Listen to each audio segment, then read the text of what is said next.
Hi everyone. I hope you are all doing well.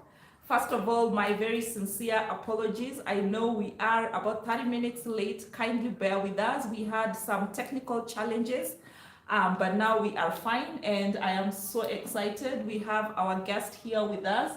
And as usual, you know how we do it, guys, here. First of all, thank you so much for all those who have taken the time to come online. Thank you so much for our new viewers. Thank you for the returning viewers. And I would like to request you kindly as you come online. Guys, give me 1 minute. I need to shut down something from my laptop.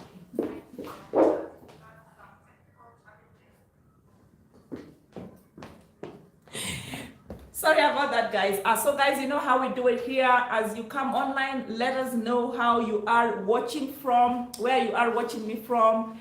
And also let us know, yeah, say hello, yeah? Hello.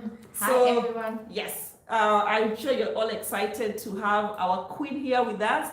And I would ask her to introduce herself and then we'll just pick it up from there. Hi, I'm Tracy. It's an honor to be here.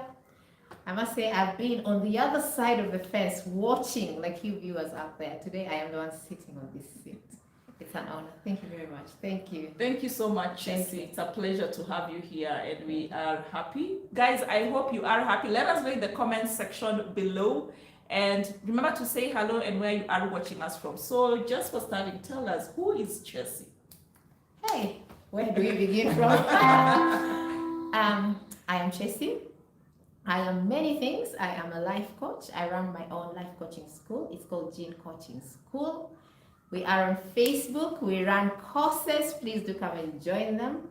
I am also a mother to 3 children.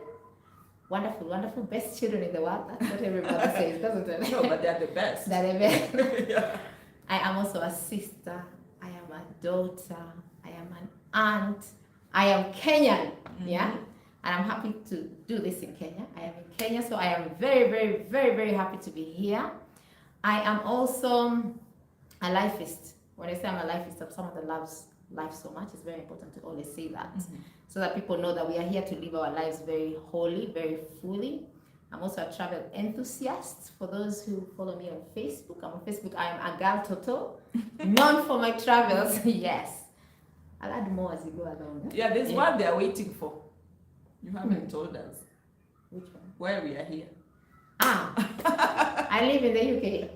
And what do you do in the UK? In the UK, I do many things. I saw the tagline here. It's something to do with the Royal Air Force. I'm one of the people in Royal Air Force cadets. That's just one bit of what I do in the UK, and we'll be talking about that today at length as well. Yes. Okay. And the many other things I do in the UK as yes, well. Yes. Yeah. Thank you so much for that introduction, Chelsea. So, could you kindly just tell us a little bit about your childhood, growing up? Where did you go to school? What did you want to be? What did you do in Kenya and all that? Just up to JKI before you leave to the UK. Yes. I'll start by saying that yesterday I was in a school in Western Province in Kakamega, and we were asking the children questions, a primary school. And we were asking, when I say we, it's Gene Coaching School, my school, life coaching school. So we were asking the children, what did you have for breakfast today? And all of them said they had chapati and mandazi. And the teacher said that most of them did not have breakfast because their parents cannot afford breakfast. But they have been given rote responses. So if you ask them anything, they will give you an answer that they feel is the right answer to give. When we asked them if they've been to Kisumu or Nairobi, even one of the people asked if they've been outside Kenya, they all raised their hands and said they have been. There's definitely there's no way they could have left. The teacher said they have not even left that village they live in. But it was a standard response that they've been taught that this is what you have to say. So whenever I'm asked what I wanted to be as a child, until a few years ago, I'll say until maybe 5 years ago, I had a standard response. And the standard response was, I wanted to be a lawyer. And I find that was just a standard response that my parents felt happy me saying it. But me myself, I didn't even know what a lawyer does. I just knew that when I said it, my mother's eyes lit up and my father's eyes lit up. So I always said I want to be a lawyer. And because I used to talk so much, Because the one thing I knew about the lawyers is they talk so much. So they felt, yeah, sure, you could be it. But when I was a child, I think I did not have any particular dream of what I wanted to be. I knew what I did not want to be. And one of the things I did not want to be was to be a teacher. People, I ended up being a teacher. That's why I'm looking at you like, excuse me. I ended up being a teacher. So I was born in Nairobi in Pumwani Hospital. This is information that came to me when I was looking for a passport, for my birth certificate, and that's when I was told to go get some documents from Pumwani. I did not know I was born in Pumwani because my childhood, my first 5 years of childhood, I was in Kisii, in a place called Nyamage. Mm-hmm. My father used to teach in Kisii College, so that's where I grew up. The first 5 years of my life, the first 7 years of my life was in Nyamage, in Kisii. So I went to Nyamage Primary School in Kisii. Mm-hmm. I do not know where Nyamage Primary School is now. I do not know even the Nyamage area of Kisii. A few days ago, I was in Nyamira County. I found out the Nyamira and Kisii are not the same anymore. Yeah, they're two different counties. Yes, and even Migori is different. With the county system, the things have changed. Then Kisii, there was Nyanza, and then everything was Kisii. Yes. So my early years, I was born in Pumwani, but before I was 1 year old, my father got a transfer, and we went to live in Nyamage area in Kisii. Mm-hmm. So up to age 7, I learned in Kisii. And then came back. Then my parents my dad got a scholarship to go to Canada, and he was going with my mom. So they took us all and left us in Kitale. That is our home area. Our Ushago is in Kitale. So all of us we were put in Kitale. So for a while we went to village school in Kitale. And then when they came back from Canada, they came and took us, and we went and lived in Komarok in Eastlands, and I finished my class 8 in Kayole Primary School. So that's my primary school. So my schools, Nyamage Primary in Kisii, Gidea Primary in Kitale, and then Kayole Primary in Nairobi, in Eastlands, Nairobi. So those were my primary school. So my KCPE certificate reads Kayole Primary, yeah? And then high school, I scored very highly to go to national school. But I came from a time whereby we were in a family whereby we believed that some things were not for people like us. And this I will say because we were 9 children. We are 9 children. And during my time living in the city, in the village, 9 children was very okay. There was no problem being 9 children. We didn't even see anything on. In fact, we were less because others had 14 or 15 or 16 from one mother. And then when you bring the other stepmothers, they're like 30. For us, there was the one mother and we were 9. So there was no issue. Mm-hmm. But then when we went to live in Komarok in Nairobi, people had 2 or 3. And then us, or 1.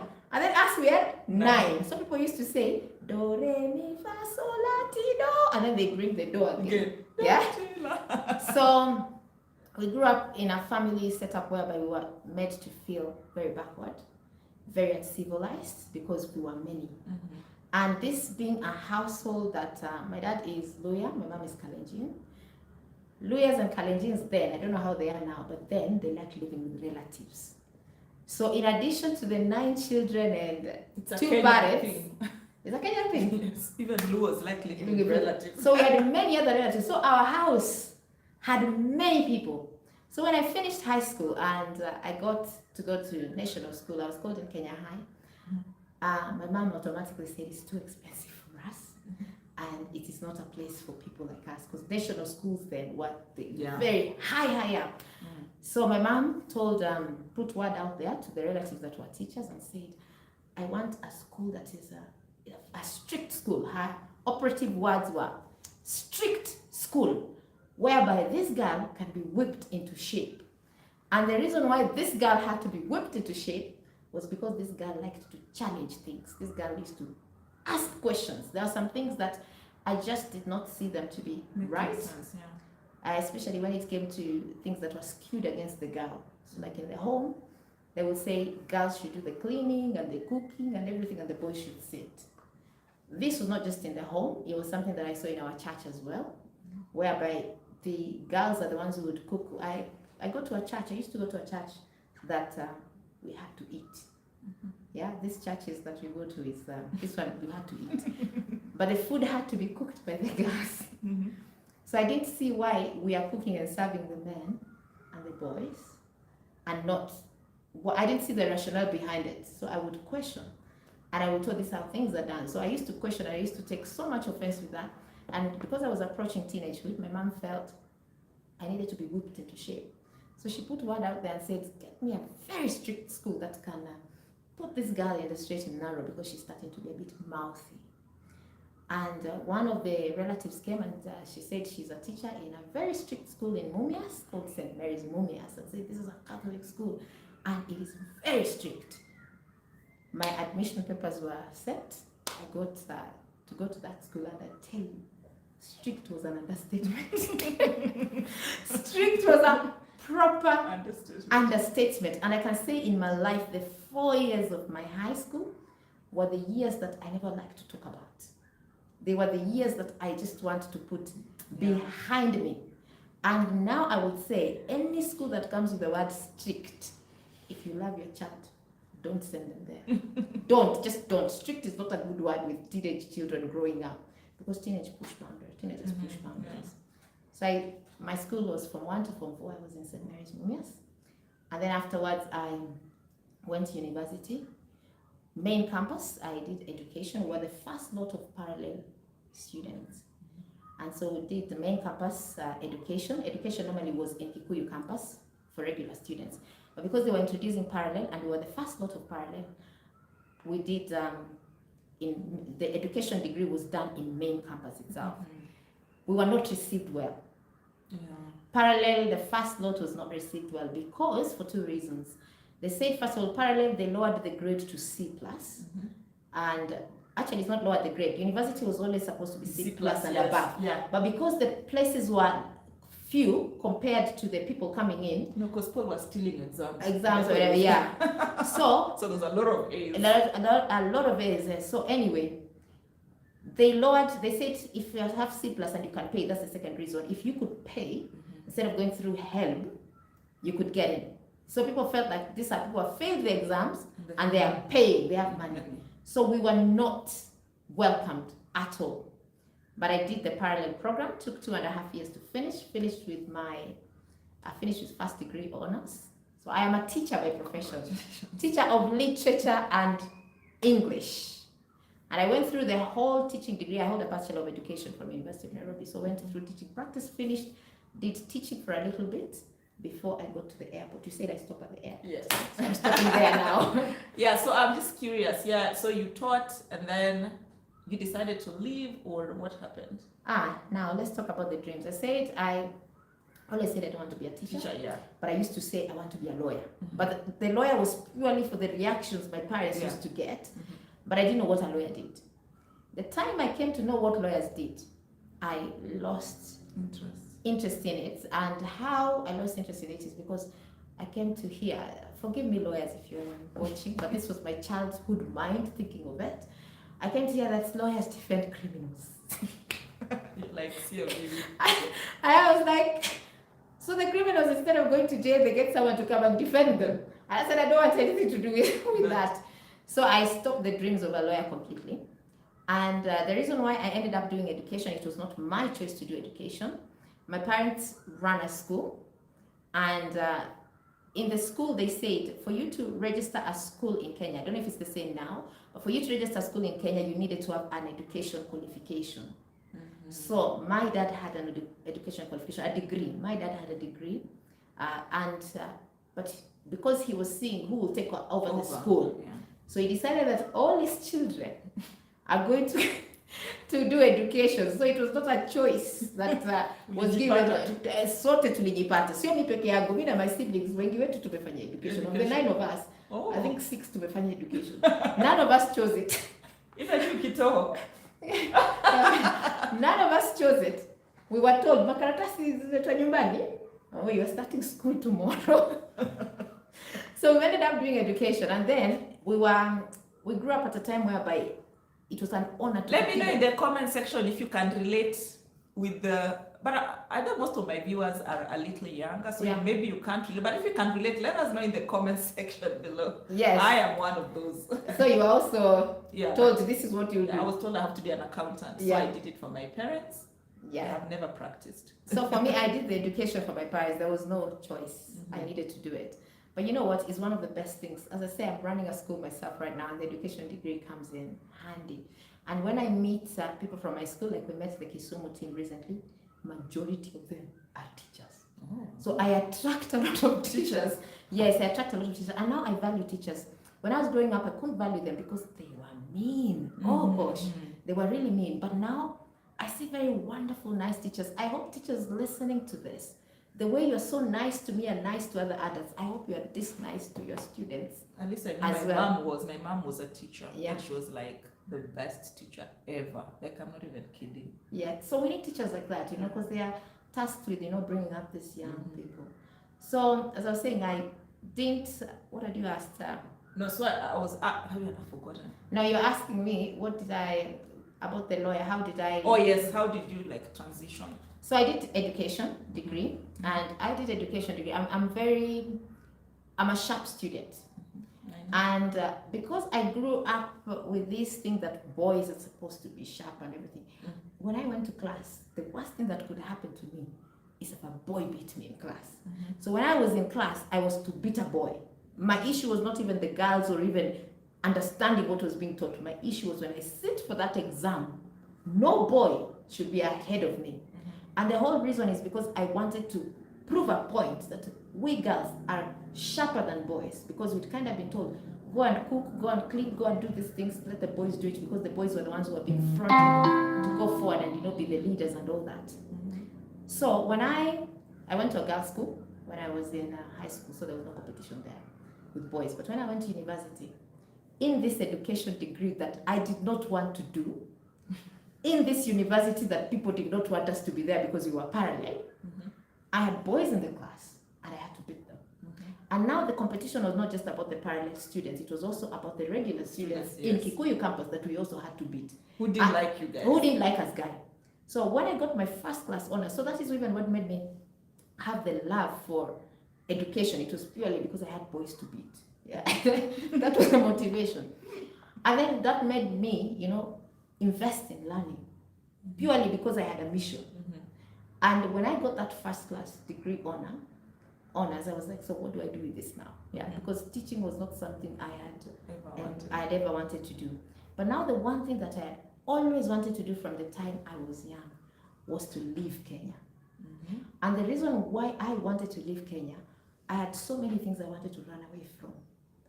So many things that I wanted to run away from. And I felt like where I was, there was no room for dialogue. Starting with a very harsh home environment, whereby girls could not speak. If you spoke, you're told you're being rude. A Bible verse could be quoted here and there, why it's important for you to be quiet.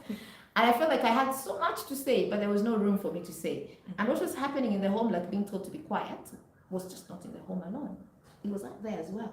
So if I went out there in school and I wanted to speak, I would be told, wewe kiherehere, nyamaza, eh? And then there was always this thing, nani atakuoa? Na hiyo mdomo. Na hiyo mdomo, eh. Who will marry you with that mouth? Who will marry you with that mouth? You're too mouthy. And me, I'm a talker. I'm someone that wants to speak. But I felt I was being gagged from speaking. From the church, the community, the home, everywhere. I couldn't speak as much as I wanted. And I felt like, for me to speak, I need to be in a different environment. So I wanted to leave Kenya. But it didn't matter where I was going. I was even ready for Uganda. As long as I'm in a new place, I felt like if I'm in a new place, no one has a hold on me, I can speak. So that had been a dream of me leaving. And one other thing that had been important, but at the time of leaving, I'd actually just thought living Kenya. And I did not know anything about outside. I knew about the UK because in GHC, we used to do geography history, that we mentioned about the colonialists and we learned about Commonwealth and whatever. So I knew that was there, but that sounded so far for me. So me, even Uganda, Tanzania, it was okay. I was Humuhumu too. But then one day, my dad took us to JKIA. Then you could go to JKIA and go at the very top. You used to pay a shilling. Before terrorism. Before terrorism, you could pay a shilling and go. And this is the other important thing for parents. Take your children where they can be exposed. I will even bring it closer. Yes.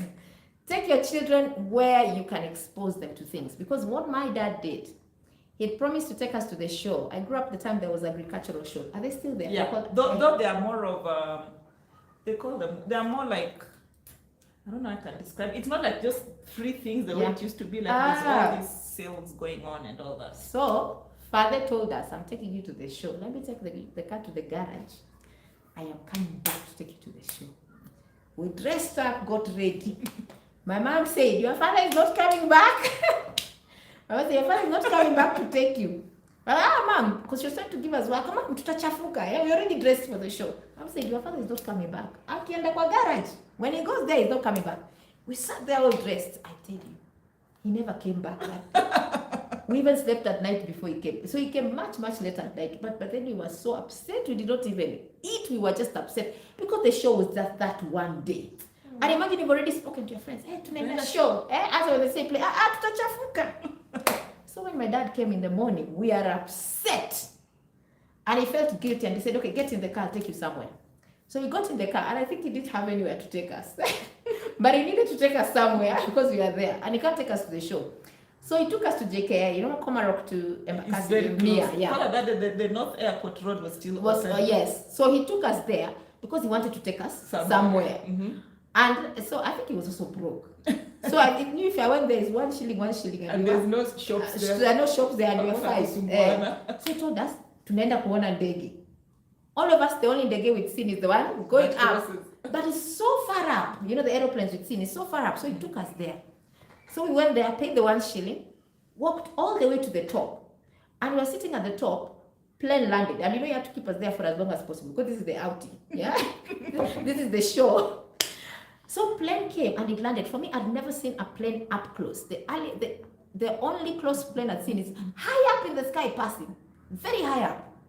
It had never occurred to me that people get on this plane. Honestly, where would I get that information? There was no internet. There was no internet, and in our family, there's no one that had ever flown out. Mm-hmm. So I didn't know. So when this plane landed, first of all, I saw the size of it. I thought, oh my God, this thing is bigger than a car. Because it's up there. When it's up there, that's why exposure is very important. Mm-hmm. So when it came down and it landed, and it opened up and people came out.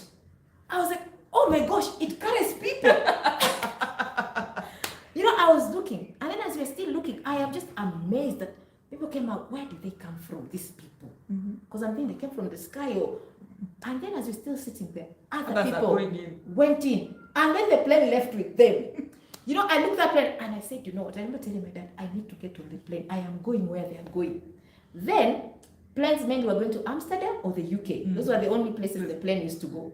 So my dad asked where Kenyans were going. The UK was visa free. Yes, and even the Amsterdam plane was still going on transit. It was on transit. That's why it was Amsterdam.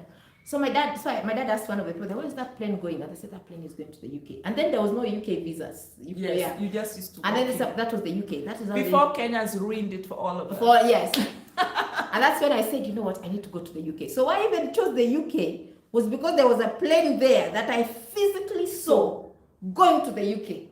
And I said, I have to get on a plane and I have to go to the UK. That is my first dream of wanting to go abroad, was because I was in JKA and I saw the plane. And by then I thought UK is somewhere in the sky. I saw the plane go up in the sky and disappear. So I knew, hey, this heaven we get told all the time of the sky is the UK. Yeah? You go there. So that's how my dream of the UK came. But at the time, I did not know how it was going to pan out. But I knew I am leaving Kenya. That had always been a dream that was there. Because I felt I needed to, whatever I wanted to speak, I felt I would be more accommodated being in a place where people didn't know me. The reason why I was leaving, I needed to be in a place where I could speak without embarrassing people, without being told that this is not how we speak, whereby I am a free person, no one knows me. And then at first it was anywhere, then it became the UK. Oh, nice. Yes. So maybe you can tell us, so how did you, I know obviously you didn't need a visa to go to the UK, but you need to have a purpose. I needed a visa the time I went to the UK. Oh, by then. Oh, yes. Okay. Yes. Oh, no, this is much later. Much later. Yeah, I was a child when they didn't want to go. But when I went to the UK as an adult. As I said, I finished my university degree and even taught in Kenya. Oh, nice. Before I went to the UK. Oh, okay, yeah. So maybe you can just tell us what pathway did you use to go to the UK? I'll tell you the pathway. So, When I was in university, I was a broke student. Yeah, let's start from there. Oh, just for the record, guys, we are in our 40s and fabulous. Exactly. I had yeah. to throw that in there. Yes. So that you can get the context in which context, all these yes. things are happening. I know some of you are probably wondering. Yeah, Okay. you can continue. So when I was in university, I was a broke student. Now, let me put some things in context here.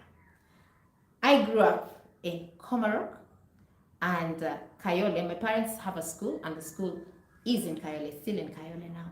They own a school there. Mm-hmm. And I went to school in Kayole. So Kayole is my hood, yeah? In and out. Mm-hmm. So even the shopping, we did, the nyanya, the vitungu, even the matatus. Kayole was cheaper than Komarok. So you find 19C for Komarok was maybe 20 shillings going to Tao, or 25 or 30. While the Kayole ones, the 17 ones from there, 10 or 15. So you are a student going to university, you're given fare daily. Do you know that 10 shillings you save to and fro your 20 goes a long way. So mimi nilikuwa napanda matatu za Kayole. Ungenipata kwa matatu za Komarok. They were Nissans and you sit na hazina music. Za Kayole ni manyanga kubwa, but they drive you so roughly. But you save money. So I used to go to Kayole. So Kayole I know in and out. Yeah, my mom, as I said, we do shopping there. The matatus we do there. My mom's school is there. Let me just give 1 minute. Let me remove the volume. It's distracting us. Okay, now how do I go back? Okay, so I knew Kayole very well, and what happened then?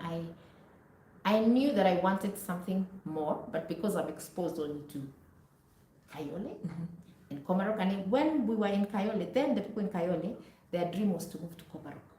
So us that were in Komarok, we had already arrived. There's no more to move. We had arrived, and the houses were new, and they had steamer and maji.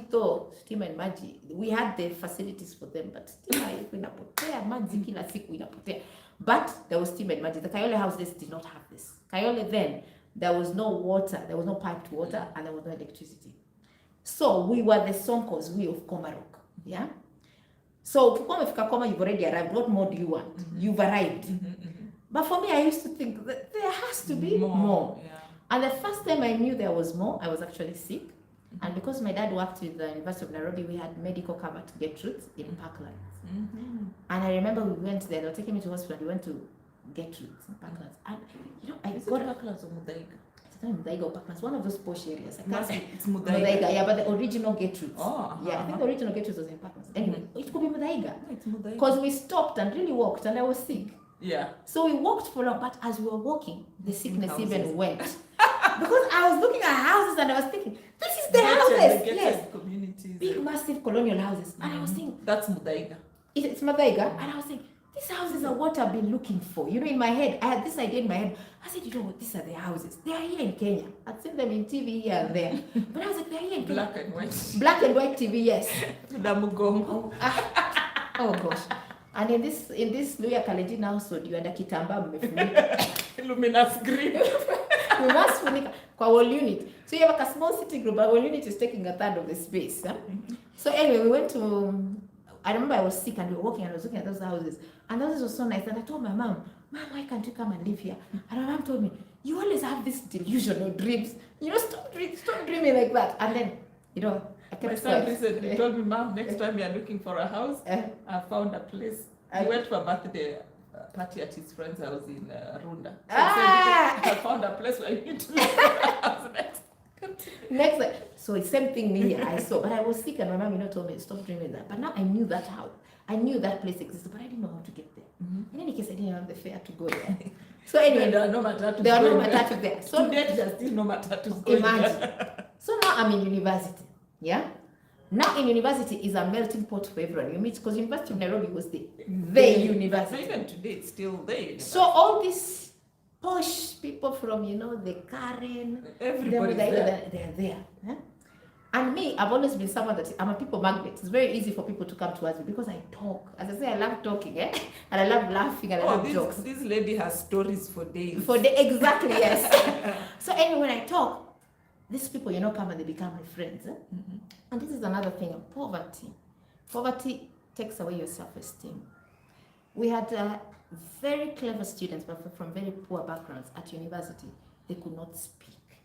They could not speak. So they remained quiet, it was them and their books. But for me, because I've always been a talker from childhood, I was there and I started talking. And now I was exposed to people from a different background than mine. And I realized, hapa sasa ndio nashika. Because university is now the equalizer. The equalizer. Nikasema hapa ndio nashika. And because I was clever, I could do term papers and write for this. I hope my university lecturers are not watching this. You know? So people, they could come, those the students from this one could say, could you write for us this, quickly do this for us? And we'll write, and the reason why we'll be writing for them is because they would say, we'll buy for you this. I didn't have the money, and I needed this thing. Sometimes I needed even to borrow their clothes to go out, and they funded me. My friends in university, you took care of me. Shout out to all of you. I am shouting out to all of you, you know. They took care of me. They exposed me to these coffee places. They exposed me to Kenchi. And Wimpy. I know Wimpy you can't afford, no. Na nile Kenchik, na ongea sio Kenchik, ni place ya kuku sama. We called all of it Kenchik. Where kuku sama, we go, all of it was Kenchik. But we used to go somewhere called Luthuli Avenue. There is a big bowl, iko na, the dania, onion. Oh, Nini. What is it called? But it's a very tasty, yes. It's a very tasty. Oh, no. Water. With water in it. Alafu water ever boiled. I don't even know. Alafu kuna But it was very tasty, yes. Kwa karatasi. Alafu kwa karatasi ya kuku na toothpick. They could use their hand. And then there was a water with a drum out there, you go wash your hands, but the drum was extremely dirty. So sometimes washing your hands actually makes your hands dirty. And then unasaviwa kwa makaratasi za peppers. Pepper ndio hiyo ndio plate. Mnakula kama mmesimama. We used to call that kenchik, eh? We still do that. Hata sio na mimi sasa the way to my heart was that chips na kakuku quarter. Hapo mimi that was my yote sasa chalia kitaka kunikatia akiniambia nitakubaia chips na kuku huko Luthuli Avenue. I'm ready. Because your chips and nini was such a long way for me to be bought things like that. You know, si tumezoea kula nyumbani ama kule kibandaski kule kwa Mtura. Mtura was the highlight of the evening. It's still, is these days they serve Mtura even at Windsor. But actually the first Mtura I ate was in Windsor. The first one? Yes. Grow up where we were happy. Sasa mimi shwari. What's your hiyo time yetu? That is that. See, Mtura in the evening, Mtura base mnatoka huko mmenuka moshi, because mnasimama kwa moshi, you're eating at the moshi. So anyway, I'm at the university. I'm meeting these people from all these other backgrounds. Hizo mudaiga, now this is what I found, they open their doors. There is a way that wealth makes you less traumatized. I think because of the abundance. Yes, of the abundance, and you have less trauma, so you have less shame. Do you know how many homes I was invited almost every weekend? Because Monday to Friday we were in school. And then Friday evening or Saturday they say, oh, my mom's guests are coming, come to the nyumbani. We'll put swimming. This house is at swimming pools. I'll come, we'll go swimming, or come, there's a party. Mimi hakuna kukosa. So for the students listening to this, hata kama umetoka, if you come from whatever background, if you have access to people from a background you want to go to, and don't aspire to poverty. So you have people from backgrounds or wealth backgrounds that you want to go, and you're coming from a place whereby you have no role models or anything like that. Please, these friendships of yours, when they invite you to their homes, don't feel embarrassed and say, mimi natoka Eastern ninaendaje nyumba Runda. Go. And don't lie, you also come from Runda. Go and let it be known you come from Eastern, so they know there's no reciprocation happening here. Inaishia hapo. You're the one who will be going to their home. You are never inviting them to your home. Mimi hata nikuinvite kwetu. Kieleweke. Mimi nikuinvite kwenye, I don't even think your parents will allow you to come. And if you come, ukifika, the first thing mamangu atawapa job, mutasugua msufuria. You not come a second time. Yes. So it's best I just come to your home na ishenge hapo. Mujue mimi ndo nakujanga kwenyu. But you never come to my place because it's Eastland, and I tell you in advance, you will not like it. Even your security. Yes, it's at risk. But first of all, your parents will never let, because these are people who have never crossed to the Eastland side. No, Uhuru Highway this way. They have never crossed, no. But you know, these people exposed me to a life that I knew I wanted. And I said, this is the life I want. And I realized I don't have to stick to Eastlands because, you know, this is where I've been brought up. I am someone that some people who feel comfortable there. For me, I didn't. Me into a soft life. Baby girl. Mini baby girl. Your soft life, and I'm ready to put in the work for my soft life. And so for those that hear this and get triggered, may I work for my soft life. I want to work for my soft life. So the first thing that happened when you say this journey, how it happened, it was a seed was planted in my head that this is the kind of lifestyle I want. Because I could see this lifestyle. Because I was in these houses in Rwanda, houses in Karen, and all these, as I say, they were houses of my friends in university. These were not houses of my parents. These were not houses of my relatives. These were houses of people I met in university. And they opened their doors to me, and I went in there. And Your destiny connectors. Yes. And I went there and I was seeing just the ease. First of all, hizi nyumba hakuna kupigana kelele. Hakuna vumbi na kushautiwa. Mimi kitu yenye nilishanga kwanza mnaingia kwa nyumba. Welcome. Welcome. And then you reach there and say, there's some fruits over there, you can help yourself. You're like, And then you how many do I take? As many as you want. And there's even more. There is more. I'm like, hey, okay. And then they bring juices in packets, the Del Montes, wherever. Different flavors. And then even sodas. Help yourself. And you finish the first one and you think, okay, this is it. Have some more! And they're genuinely and you're thinking, yeah, we have some more. Okay, and then I'm thinking, okay, they're not asking us to cook. And they said, lunch is ready. We'll just have it at the dining garden. Hey! You're like, okay. And I'm thinking, who cooked the lunch? For us, if lunch is ready, you are the one cooking it. You are the one cooking it. And then we used to cook. No, you're the one buying it first and then coming to cook. And then the thing I disliked with the passion, and the thing that I said when I grew up and not having a house, is something called the stove. The stove. Ile harufu. Hey, na kisirani. That green thing. That thing you go to Asha, it decides today I am going to put soot in all your food.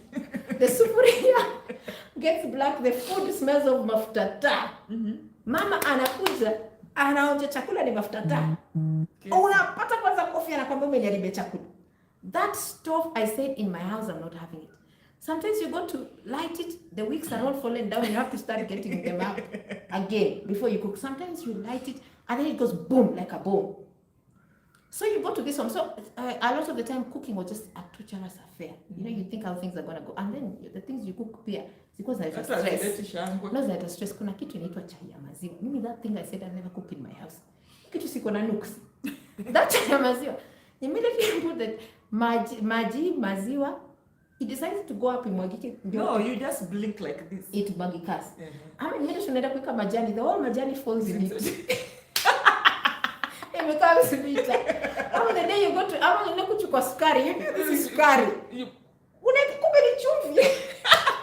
Because you know, the sugar dish is the blue band. I'm not with that problem.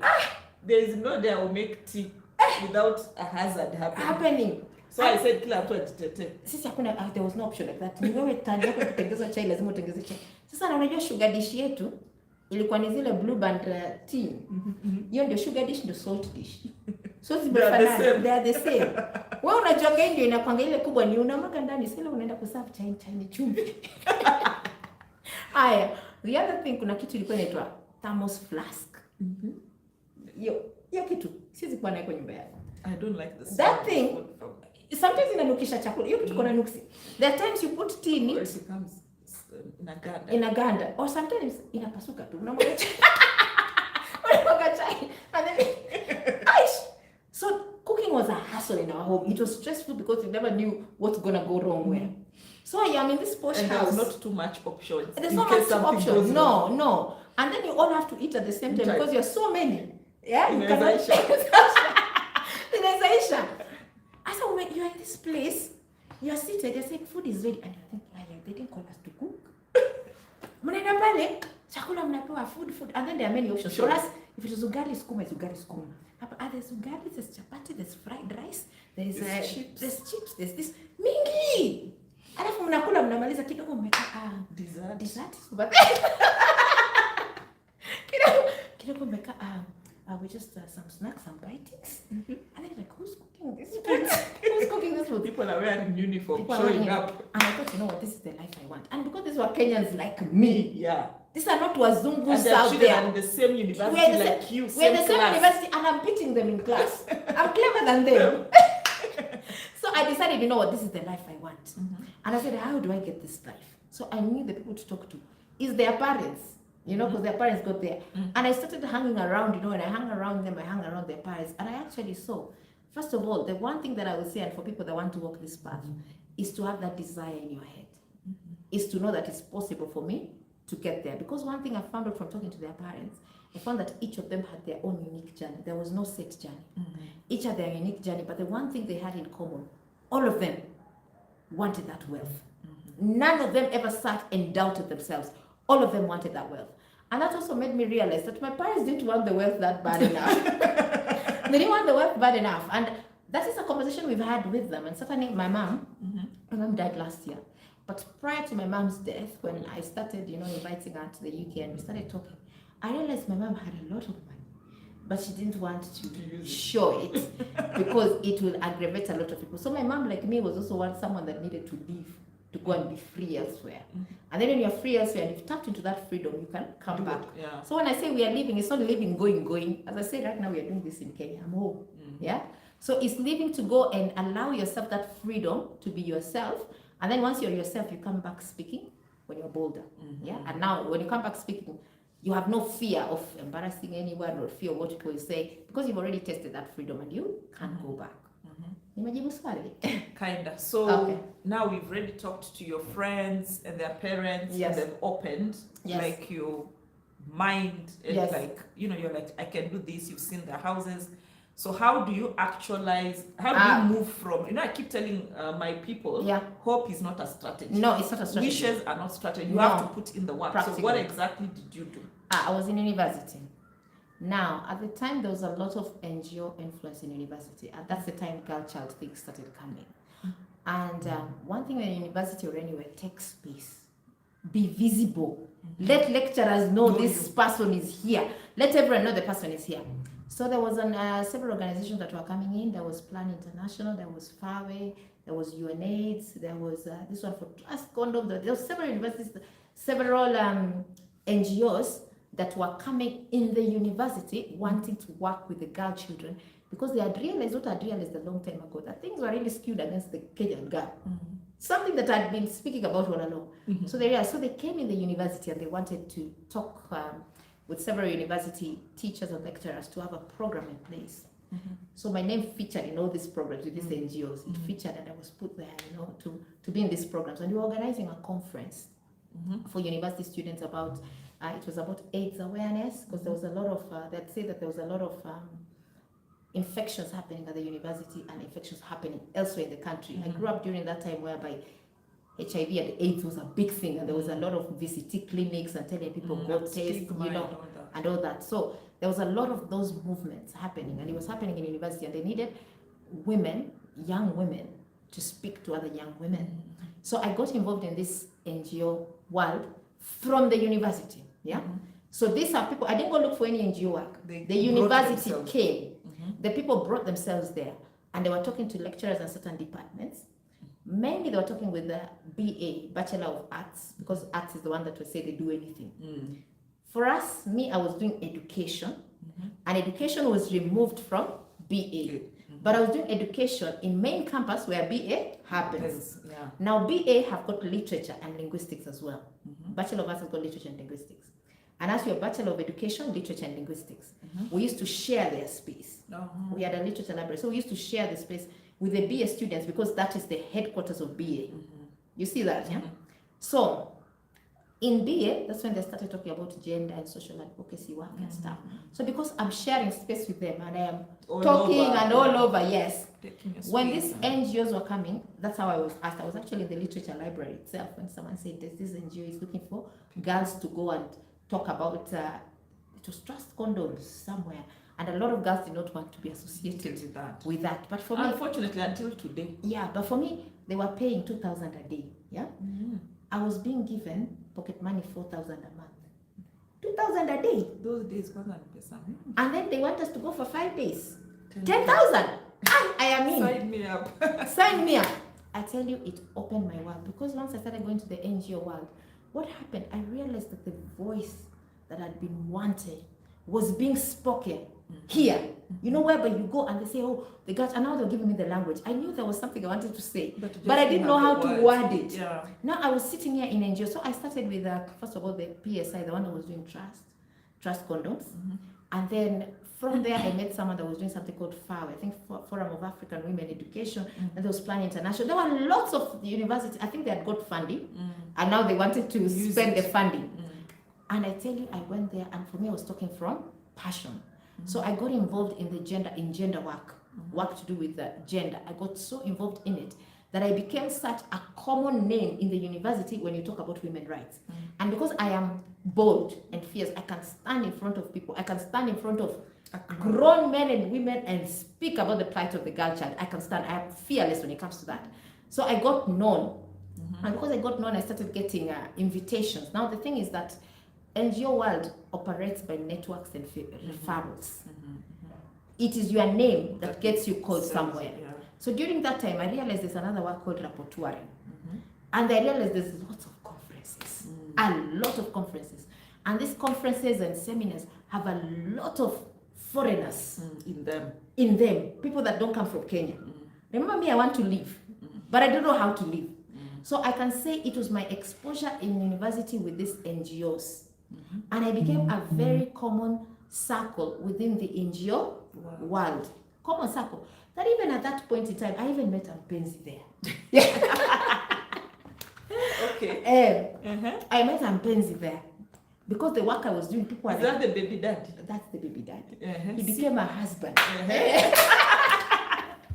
You people, and I tell you, it's not a straight path.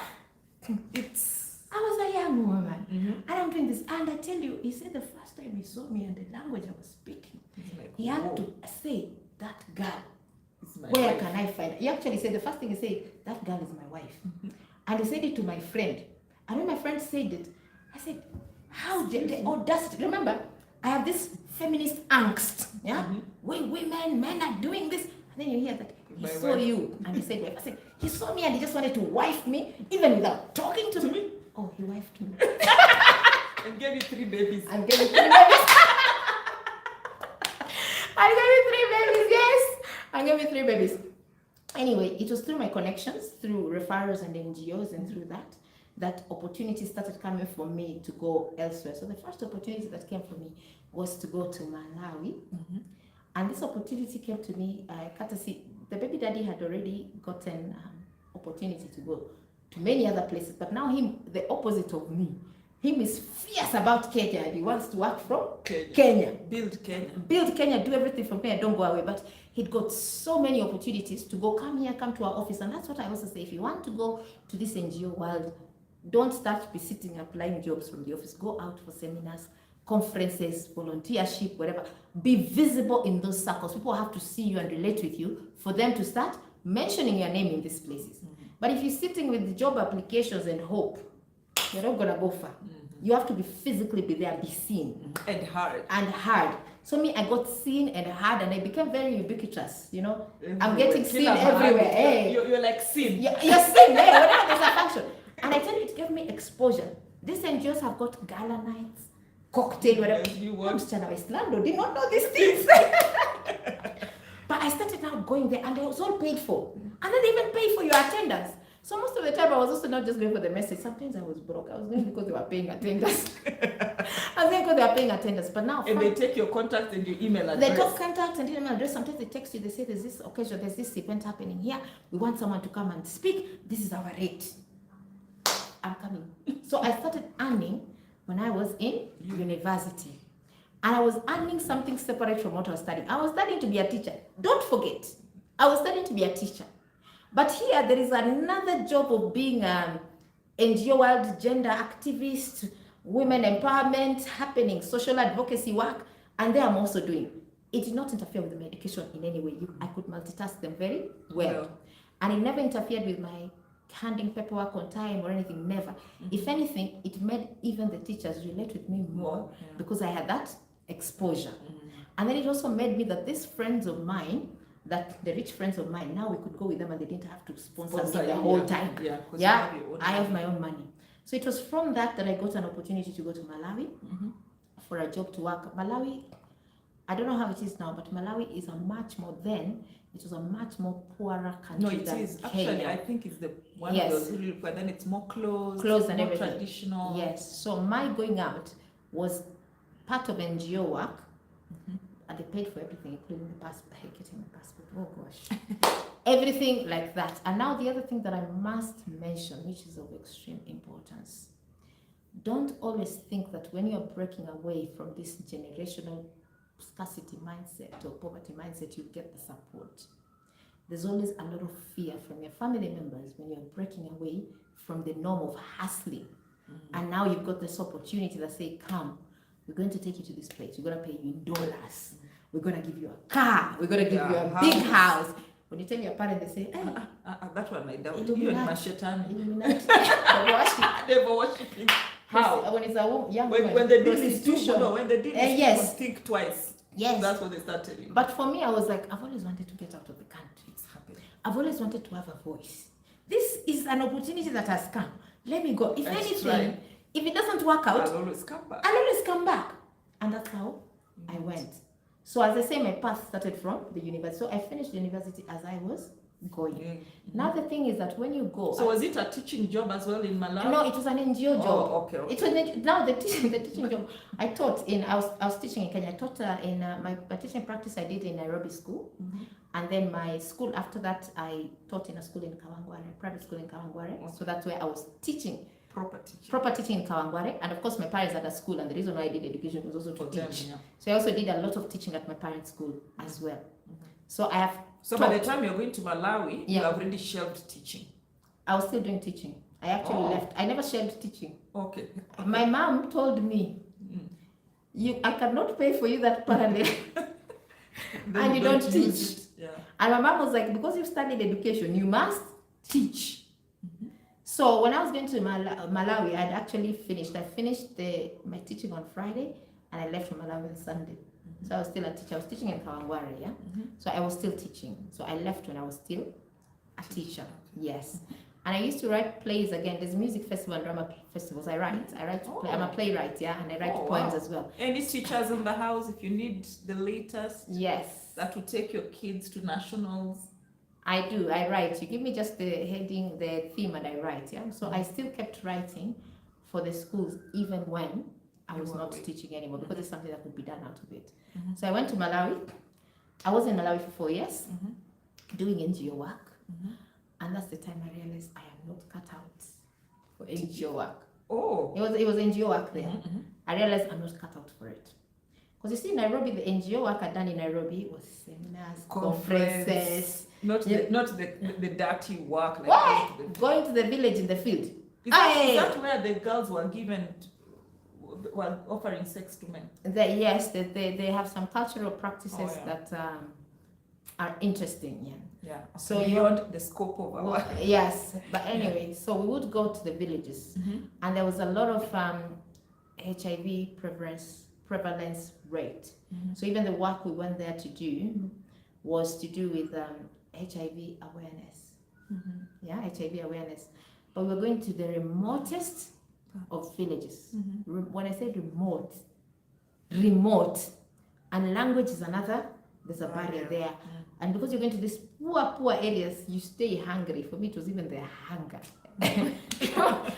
And I realized I'm not cut out for it. And I'm not cut out to be seeing poverty glaring me in the face like that. Sad. It's sad every day. Yes, every day. And it's just not the poverty, it's also the vulnerabilities that the poverty subject the people to.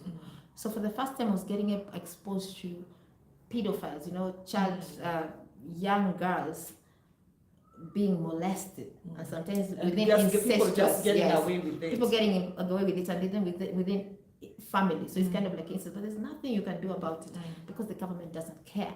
And it was really affecting me, and I realized, you know what, the money is good, the dollar is good to be paid and everything, but I realized I'm not cut out for this. I'm not cut out for hard work. And this was hard work. It was hard work. Physically and mentally. But remember, I was working with a British organization. I will not mention the name. So I was working with a British organization, so I was dealing with a lot of British people.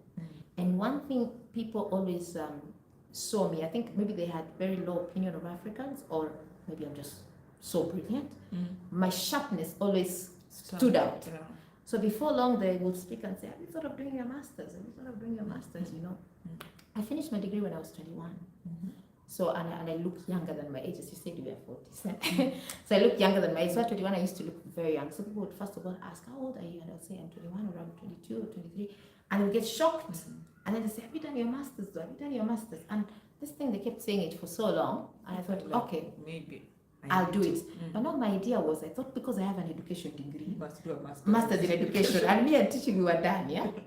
So I was thinking, okay, so what do I do next? And then that's when I realized that UK universities, actually it's a lady that I worked with, she's an expat there, all of us were expatriates, yeah? And she said, why don't you do a university degree on gender? She said, you're so passionate about matters gender, do a university degree on gender. And I said, but you know what, I've studied education. And she said, it doesn't matter. As long as you have a degree, it does not matter what degree, they're just doing gender. So I applied for Cambridge, Oxford, University of London. She told me these are the top universities in London. She said University of London, Cambridge University, and Oxford. I applied all three of them, gender. I got into all three of them. They gave me admission. With University of Nairobi degree, this is the other thing I have to tell you. You do not need to go and get some exotic degree somewhere or do some bridging courses. No. I applied using University of Nairobi transcripts and University of Nairobi degree certificate, and I got in. Now, so did you apply by yourself or somebody did that? I applied by myself. Now, universities in London, university in the UK, they are designed for you to make the application by yourself. I hope you guys are listening. Yes. Clearly. You do not need anybody. You do not need anybody to do that for you. And they have a support system where, and today this is easier. Me, I was applying from a cyber cafe, or you have to go where there's internet. Yeah. But now you can apply even from your phone, and there is a click, you can click and be guided through it. You do not need anyone to do it for you. And I say this, please, if you're going to study in the UK, I'll speak about the UK.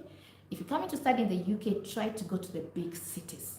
Use Google to find what are the big cities in the UK. Maybe you can mention some of them. London. I'll start with London. That's the capital city. And if you go to Scotland, I will talk about Edinburgh and Glasgow. If you go to Wales, I'll talk about Cardiff. Yeah. If you go to Northern Ireland, I'll talk about Belfast. So always prioritize the capital cities over the others. Smaller ones. For the sole reason you have more exposure in the capital cities, the universities are more known, and the universities have got support for international students, and also people like us are there. You'll find people. But don't go to those small universities who come mashinani kwao. But the time you finish dealing with racism and classism and I don't know what. Hapo utakuwa umekula sandwiches. Because there's not enough. There's not enough, yes. And then you're going in a place whereby you've not been used to be the only one looking like you. Yes, yeah. And you're the only one. And then our accents, we think we can be understood easily. You reach there, you speak, you're not understood. And you already have low confidence issues because we come from a country whereby the education system has beaten the confidence out of us. So I say, if you go prior to the big cities, don't look so much at the money. When you're coming to study in the UK, it's going to be an expensive thing when you're coming from Kenya. Either way. So you may as well go to the capital city, whereby you'll have more opportunities to even make money, or you'll have someone hosting you, or you'll have someone telling you there's an African shop here. You know, the problem is when the only options you've got are the Wazungu shops. But here, where you go where the African shops, you find things go low, and Asian shops. Those will be in the capital cities. So please don't start going to these universities that even the UK itself does not respect that much. You know, whereby I may have second class honors from University of London, you have first class from University of some place somewhere. I'll be given the job based on the weight of my university as opposed to my grades. You see, so go to the big universities, and when you go to this big university, even the visas, because you get to a university first and then you apply for the visa. They consider these big universities more because they understand them, and they know the students there are serious students. But you can apply on your own. I applied on my own. You can apply on your own. It's a very straightforward process. Please use original documents because they check. Because they check. But if you're applying for degree, it's very simple what original documents that you're using. Because you're using yours, Yes, so please do it on your own. It's very easy, and it's a very straightforward process. You have to have the money though. Yeah? Now we hapo kwa pesa. Haya. Hapo kwa pesa. So you've already applied. I've already applied. I've visa. got my visa. I've got 3 offers. I've got 3 offers. I've decided to go with the University of London because the University of London is in London. And me, when I talked, I want to go to the UK. It's London that I was talking about. Yeah, I don't know about Cambridge and Oxford. So I've chosen I'm going there. Now they need money. I'm working as an expatriate, so I have my own money. Yeah? Hey, in dollar. Guys, remember what I keep telling you? I know I tell my audience, it's easier making $1,000 or 1,000 pounds than it is raising the equivalent, which is like 100 Kenya shillings. It's so much easier to make $1,000 than to make 100,000 Kenya shillings. But they are the same. They're equivalent. But it's easier making the other. It's easier making the other one. And the other thing, because I was known in the NGO circles, NGOs, they really made me, because there's always a conference that's coming, there's always a speaking opportunity, there's always so there's always some little money that's always coming from here or from there. So I had money. Then Penzi, I also had money, and he said he'll put it down to my education as well. So choose wisely. Choose wisely, yeah. Choose wisely. Wale watu wanakusupport pia. But the reason why they're supporting you, they know if you rise up, you're also going. They'll benefit from it. No, but some people are so daft they don't even realize. No, they have to know you benefit from that. So he was also supportive. So and then I applied for a scholarship. Remember, I was a very clever person. I applied for a scholarship, so I was given a scholarship as well, which I never took. There's a long story to this. So there it is. I've got my student visa. I've got scholarship. They gave me 30% scholarship, which goes a long way. 30% scholarship from pounds is a lot of money. So I've got only 70%, but I'm also allowed to work 20 hours. Every week? Every week I work 20 hours, but during term time, and then off time, I'm working full time. Yes. But then also the NGO I'm working with has already told me when I go, because the British NGO, so they have an office in the UK. They said when you go there in our UK office, we'll give you some work to do here and there. So I already know I'm going to go and I'm going to have some money there. So the whole idea is that I'm going to go on my own, do this master's for 2 years, and then come back. But I think the Mpenzi in question thought we are kienda arudi. So for non-Swahili speakers, Mpenzi is just her lover. Yes. That's equivalent of a lover. So he thought, this one, young woman, not married, no children. This one, if she goes, and she's always spoken of going, because the idea was for him not to go, because he's never wanted to leave Africa anyway. So he said, if he goes, so I think he thought at the last minute, if she goes, she's not coming back. Remember, he also works for a British organization. So he said, you know what? I think I'm going to join you. So for a while I thought, okay, it would be a nice thing, when he comes at least I don't have to worry about money and everything. But now the good thing, now for him, he's transferring his visa. He's transferring as a work visa. Now if he goes as a work visa, I can come as his dependent. If I come as his dependent, you can now work full time. I can even go part-time study. Yes. And that's what happened. But now the thing is, immediately I changed. So I went to the UK with 2 visas. With a work permit, dependent, and student visa. Both of them very active. And I remember even when we were getting in at the airport at Heathrow, they asked me, which one do you want to get in with? And I remember asking that person, which one is better? And the person said, a work permit dependent is better. It gives you freedom to work anywhere. But now the problem is that when I entered in with the work permit dependent, the system got everywhere and they withdrew my scholarship. Because the scholarship was for students, not for people on work permit. So that's how I ended up losing that scholarship. But it didn't matter. Because you were in the UK. I was in the UK and I could work and pay and work and pay. So that's how I ended up in the UK. So in the UK, I had both a student visa and a work permit visa. And I used the work permit more because it gave me freedom. Now, this is the other thing I want to talk to my people. Some of these things, you don't have to do it alone. You see, the student visa, I was doing it alone on my own. But I was having a lot of support in terms of money coming here, people helping me, people talking to me, people that are already in a position whereby they can help. You see? And then the other thing, when my Benzi came and said, you know what, we can do the work visa.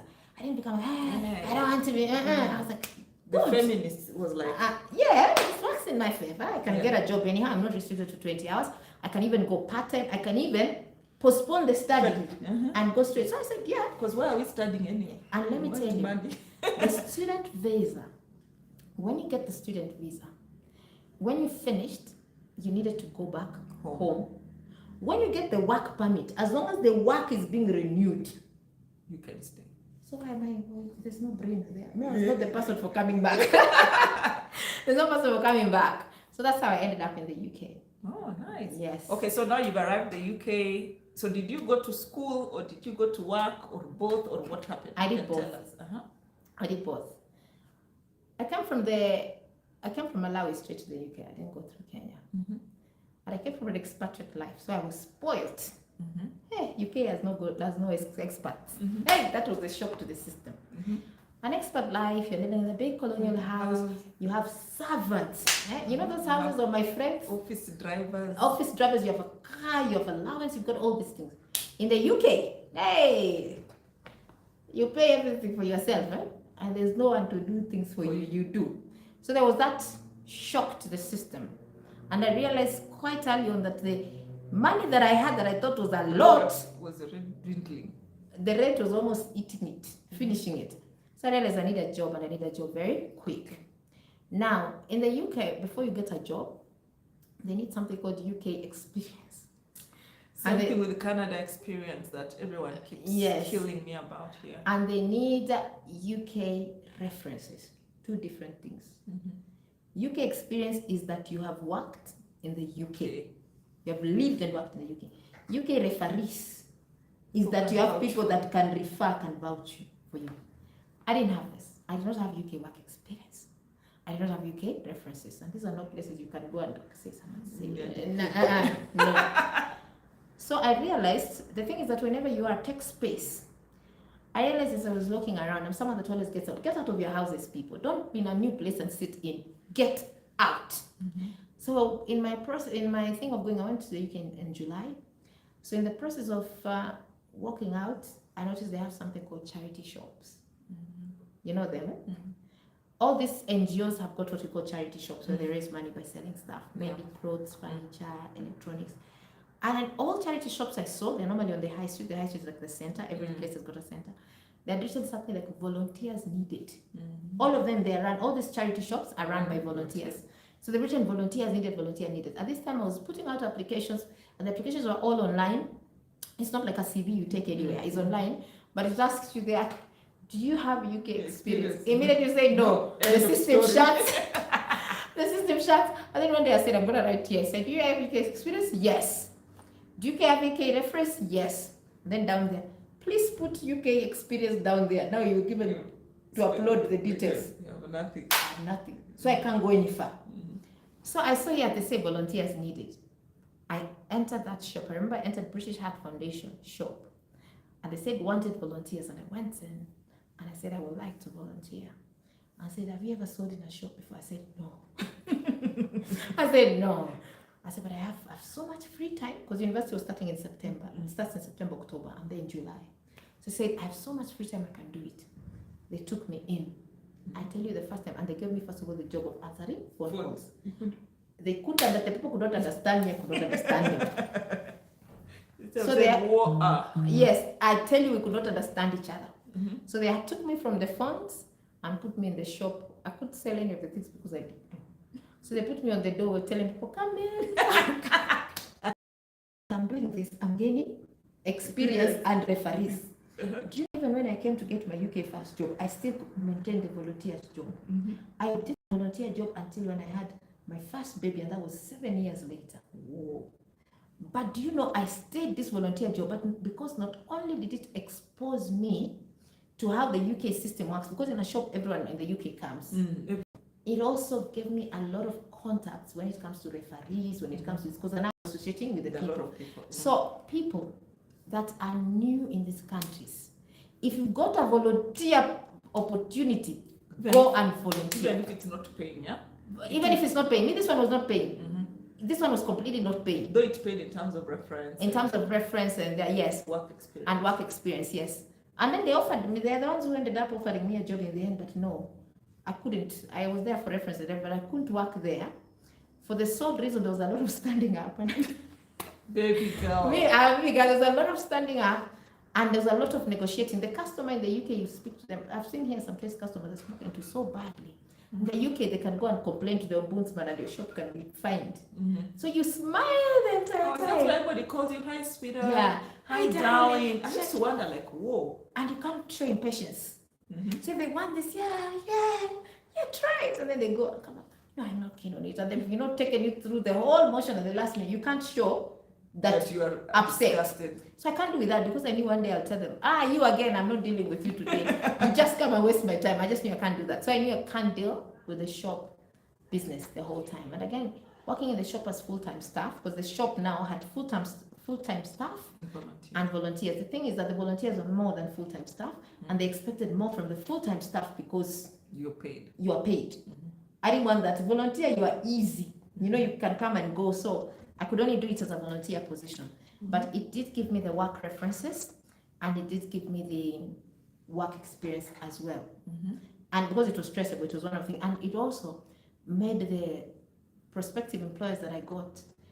When you say you are a volunteer and you say you're volunteering for a charity shop, there's something they see about you that, especially the Mzungu, they see this as a selfless person. Yeah, She'll come here and be very selfless. Yeah, yes. So it really opened my door. That whenever any job I apply, even right now, any job I apply, I must put that volunteer position there, even though it was years ago, because it just creates a certain image and impression. Yes.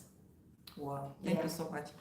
So now you've worked in the volunteer shop, you've got your references. So what was your first proper job like? My first proper job. Proper there loosely. My first proper job. So one thing I was keen not to do, I was not going to do care work.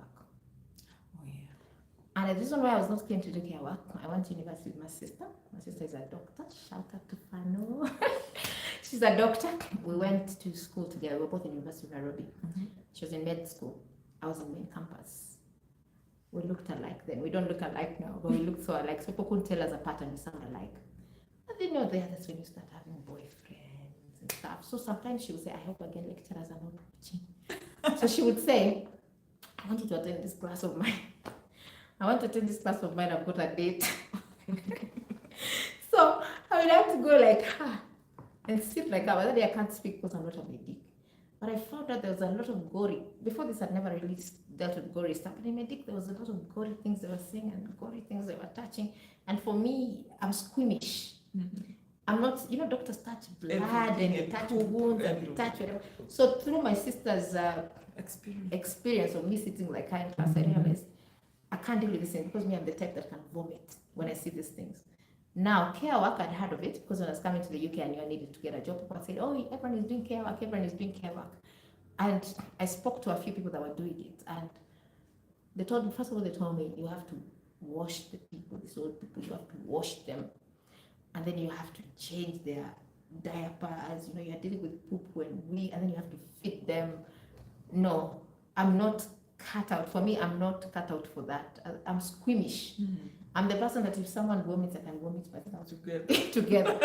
So I just knew that one is out of question completely. I even struggle to do these things for children that are not mine. So I struggle to do them for mine. So I cannot do this. So I knew care work was out. And this is the other message I'm giving to people. Please don't go for jobs because people before you have done these jobs, Just know where your limit is. For me, I couldn't do it. I couldn't. But I have friends that do it and they're called to serve. The others that do it and they're called to serve. And it's a noble job. It's a noble job. We've had people in the family that have grandparents that have reached that place whereby they need help. And I tell you, if you want to know the value of carers, have a relative that needs that, you will know you need them. Because they're even money can't. You need a physical thing. And humans and relatives cannot do it. Relatives cannot do it. You need someone who has that professionalism to do it, and someone that can do it. Maybe I can't do it for my own mom. I can't do it for I don't, as I say, I'm squeamish. So anyway, I respect them for that, but I am not cut out for that. I'm too squeamish. So I knew I would not do that. So I knew the work I would not do. That was one work I would not do. I knew I would not do cleaning. As I say, I pay people to clean for me. So if I can I come and clean for you? Please do come and clean. So for me, I struggle with cleaning. I don't like it. It's something I did so much in my childhood, and it's one of the things that joins the kitchen stove and flask and Trauma. vitamba, the things I said I would never do. So cleaning was one of them. I knew I could not do.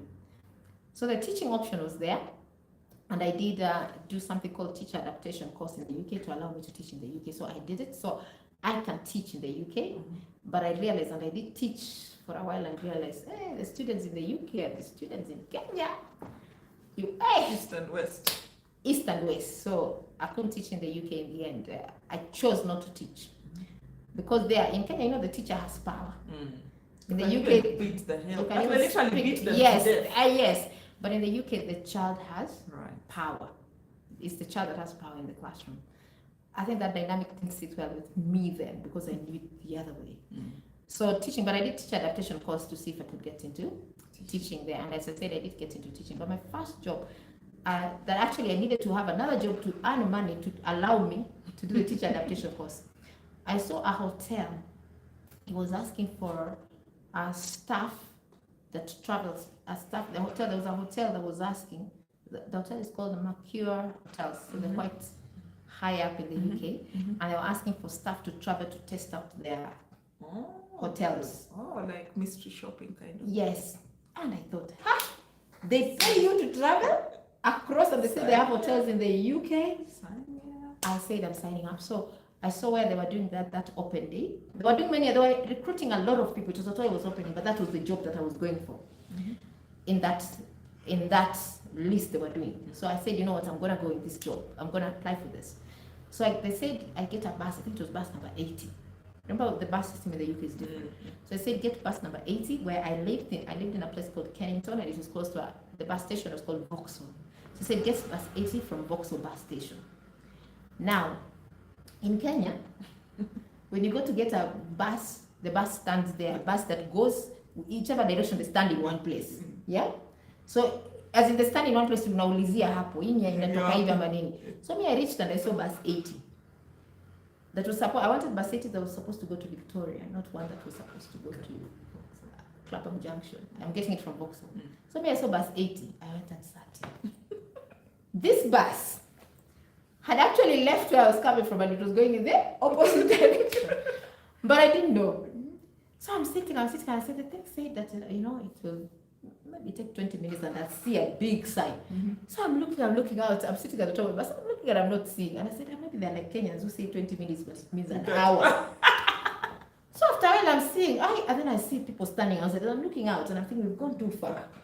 And then I see people standing out, a lot of people, like 100 people. Just a lot of people standing out there, and amongst them, I see a Nigerian guy. Yeah, I knew he was Nigerian because he had those marks. So I see a Nigerian guy. I get out of the bus. Shout out to my Nigerian audiences. So I said, I'm gonna get out of this bus, talk to the Nigerian guy, and go and ask him, how do I go to this hotel? So I actually get out of that bus. But you know, when you're sitting up, you see people clearly. But when you reach down, and I'm short, when you reach down, everyone is everywhere. And I have to go and look for. So as I sit down, I'm looking, how do I go to that Nigeria? And it's people are sitting and they're facing that direction. All of them are facing somewhere. So I stand and I look and I see, there's no way I can trace that Nigerian. So I start looking. Let me look for a black person. I'm specifically looking for a black person to ask for accent problems, because I found black people understand me more. And then also black people will understand when I say I'm new. And black people, how they helped me when I got lost. Black people would hold me by hand and say, come there. The other people tell me, turn right. To the east, 300 meters to the east. Bear left. What is bear left? What is bear left? And then they say things like, you'll see a cul-de-sac. Cul-de-sac, what again is that? Things like that. Or you see a taxi rank. What's a taxi rank? So I knew if I want direction, let me ask for black people. So as I'm sitting there looking which black person, a door opens. So I find we're standing actually in front of an office, and a door opens and a man comes out and he says, you can all come in for registration, come in. And people start walking in. First of all, I thought it was somebody doing breakfast. Honestly. So I said, let me go and have this breakfast. And then the Nigerian guy probably is ahead there. I'll see him. So I entered in. So when you arrive there, say register there. So you register, you write your name. And then they said, did you come with your identity document? Remember, I had my identity document. I was going to a job. So I removed my passport, put there. They looked. So wrote and they said, go sit in the hall, the presentation is coming. All this time, so I went, sat, actually I thought it was breakfast. So I sat and people came and they sat. And then they came to give presentation, and it was an open day for the council. Mm-hmm. This council was called Wandsworth Council, Mm-hmm. and it was opening, it was recruiting people. Mm-hmm. And so they had put this ad somewhere, I don't know where, but me, I was amongst them. So they wrote there, talked about the job, the recruiting staff to do to manage their parking. Mm-hmm. So they talked about the job, finished, and then they told us, all of us, to go and fill in for a mini interview. Mm-hmm.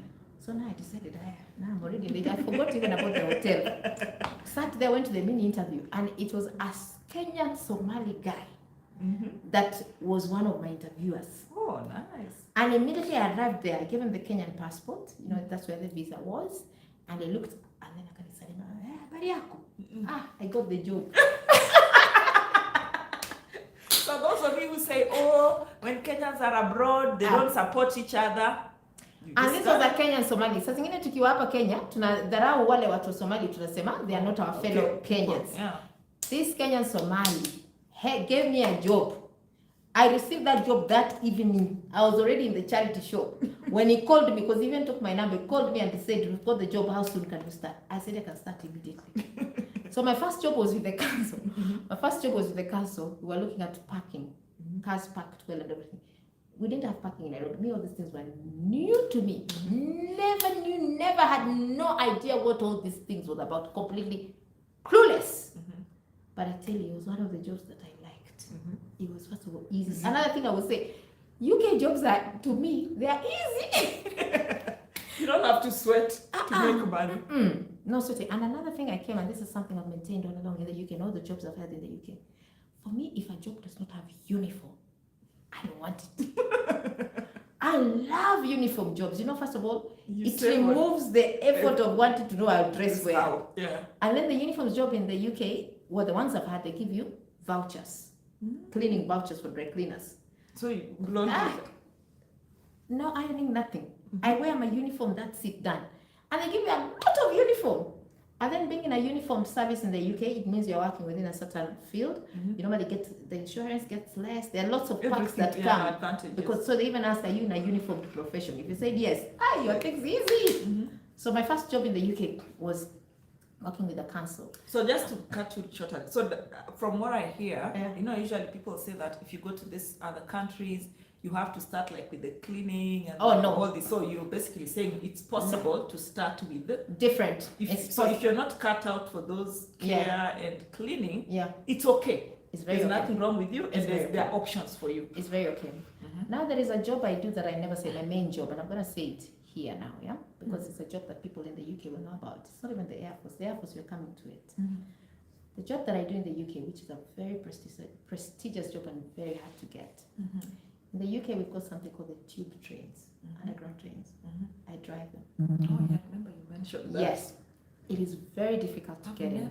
I need to come for training for the underground. It is difficult to get in there. People in the UK that are listening, it's difficult. I got in. No engineering degree, no mechanical degree, no customer care, nothing. I got in. And I'm a woman.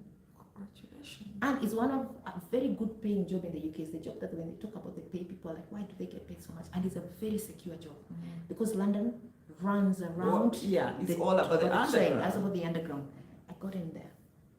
With no prior mechanical engineering. That job, when you first of all go for the interview, they first tell you about, they talk a lot about electricity. Direct current, alternative current. Me, I just changed the light bulb in my life. But I tell you, I got in and I've been doing that job for around 12, 13 years now. Oh, now that we are here, let's talk about it. Did you also get lost? That one. To find it. So guys, I hope you're taking notes of these other jobs that we don't usually hear about. Usually even when you hear other vloggers who specialize in UK, people talk about care, and you can hear actually I think now we've talked about many jobs. Now, as I say, I travel a lot and people say, do you work? Well, my job, first of all, we have 10 weeks leave. Let's start from there. So I have so much time. As I say right now, I'm sitting in Kenya. Yes, I'm a full-time employee. I am sitting here. Yeah? And you'll see I'll go to UK in 2 weeks' time, I'll again travel. Full-time employee. We have a lot of time off because the hours, when you're driving trains, you've only got so many hours that you need to work because you use a lot of your brain. You need to be sharp. Focused, yeah. It's the same like piloting. So your brain has to be sharp because you can kill a lot of people and damage a lot of expensive equipment. So how I got this job? Now I was working with the council. Okay, so how? Oh, still okay. I was working with the council. Now one thing in the UK that came very clear is that transport in the UK is manic. It's expensive. So by the time of you've paid your rent and you've paid your transport and you've paid your school fees, remember, I'm a student. Yeah. I said there's nothing left. So, and I thought, of all this, there's nothing I can do about the school fees. There's nothing I can do about the rent. Let me talk about the rent. Almost hit though. When we go in the UK, I will tell people, and when you go in the West, stop living in these dodgy places. Africans are known to go living in dodgy places.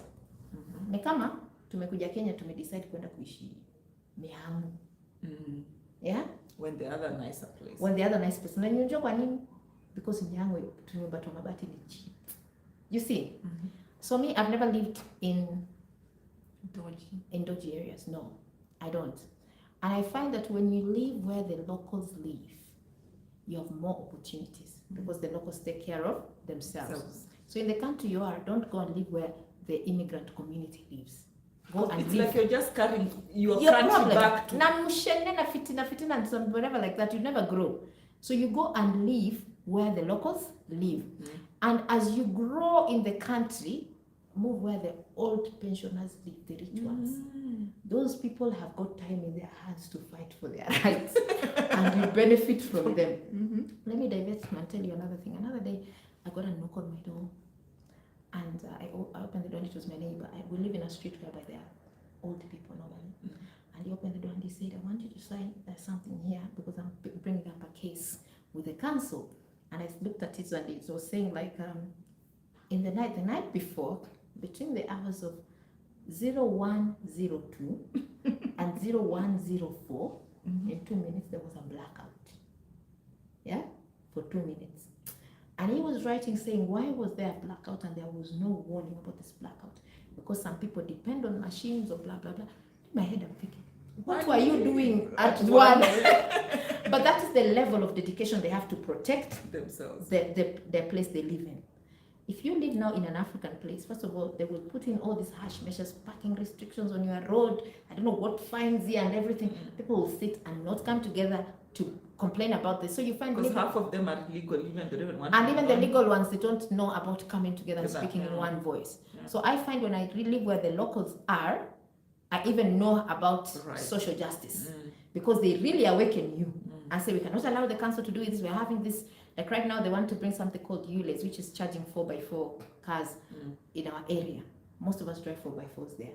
We're already having meetings with MPs saying, no, we're not having this. You know, that kind of conversation. We just don't sit like sitting ducks. Anyway, coming back here. So the transport was very expensive.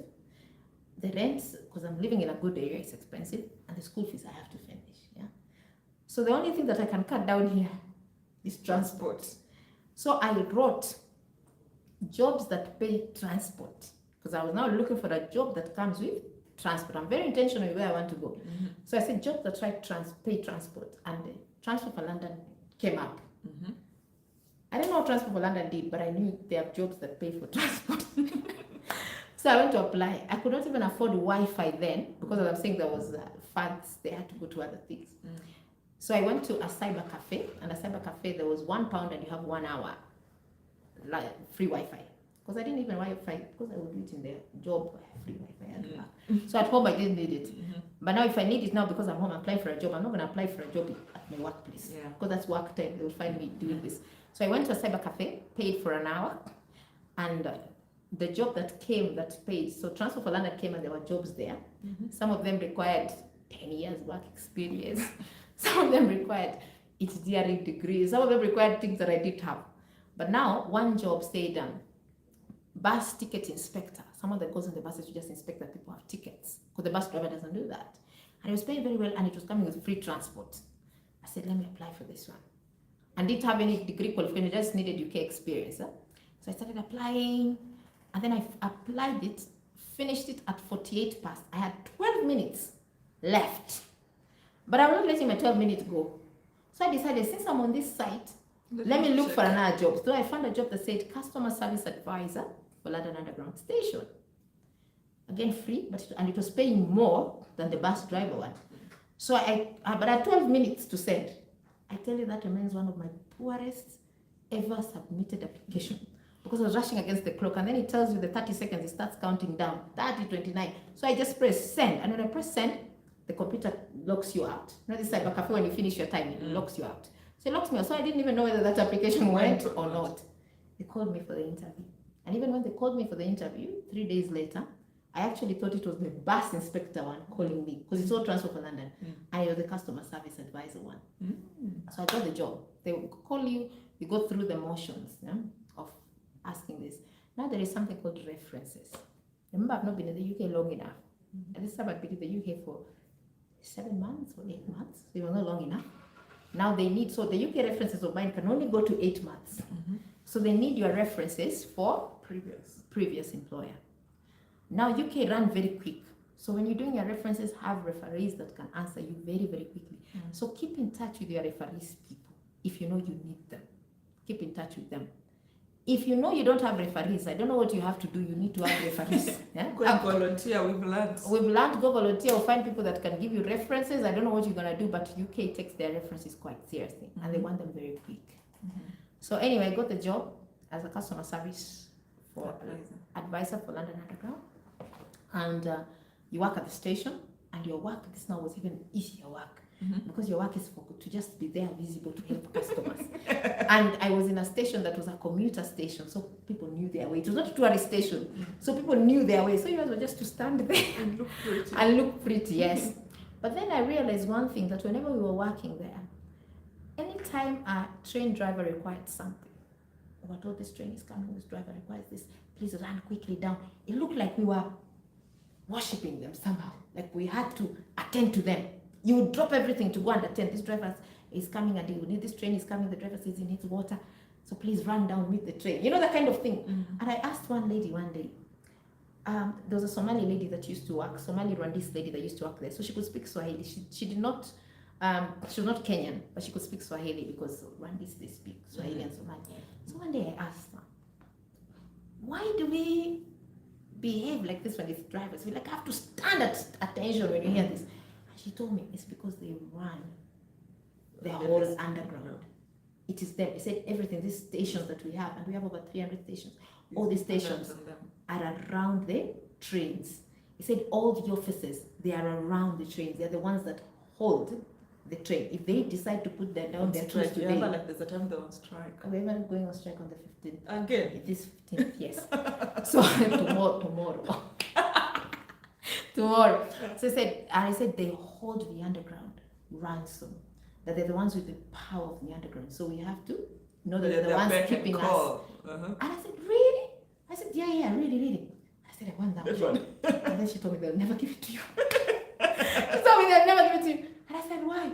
She said, have you seen the people that drive those trains? And I said, what? She said, first of all, they have to be men. White men. Old men.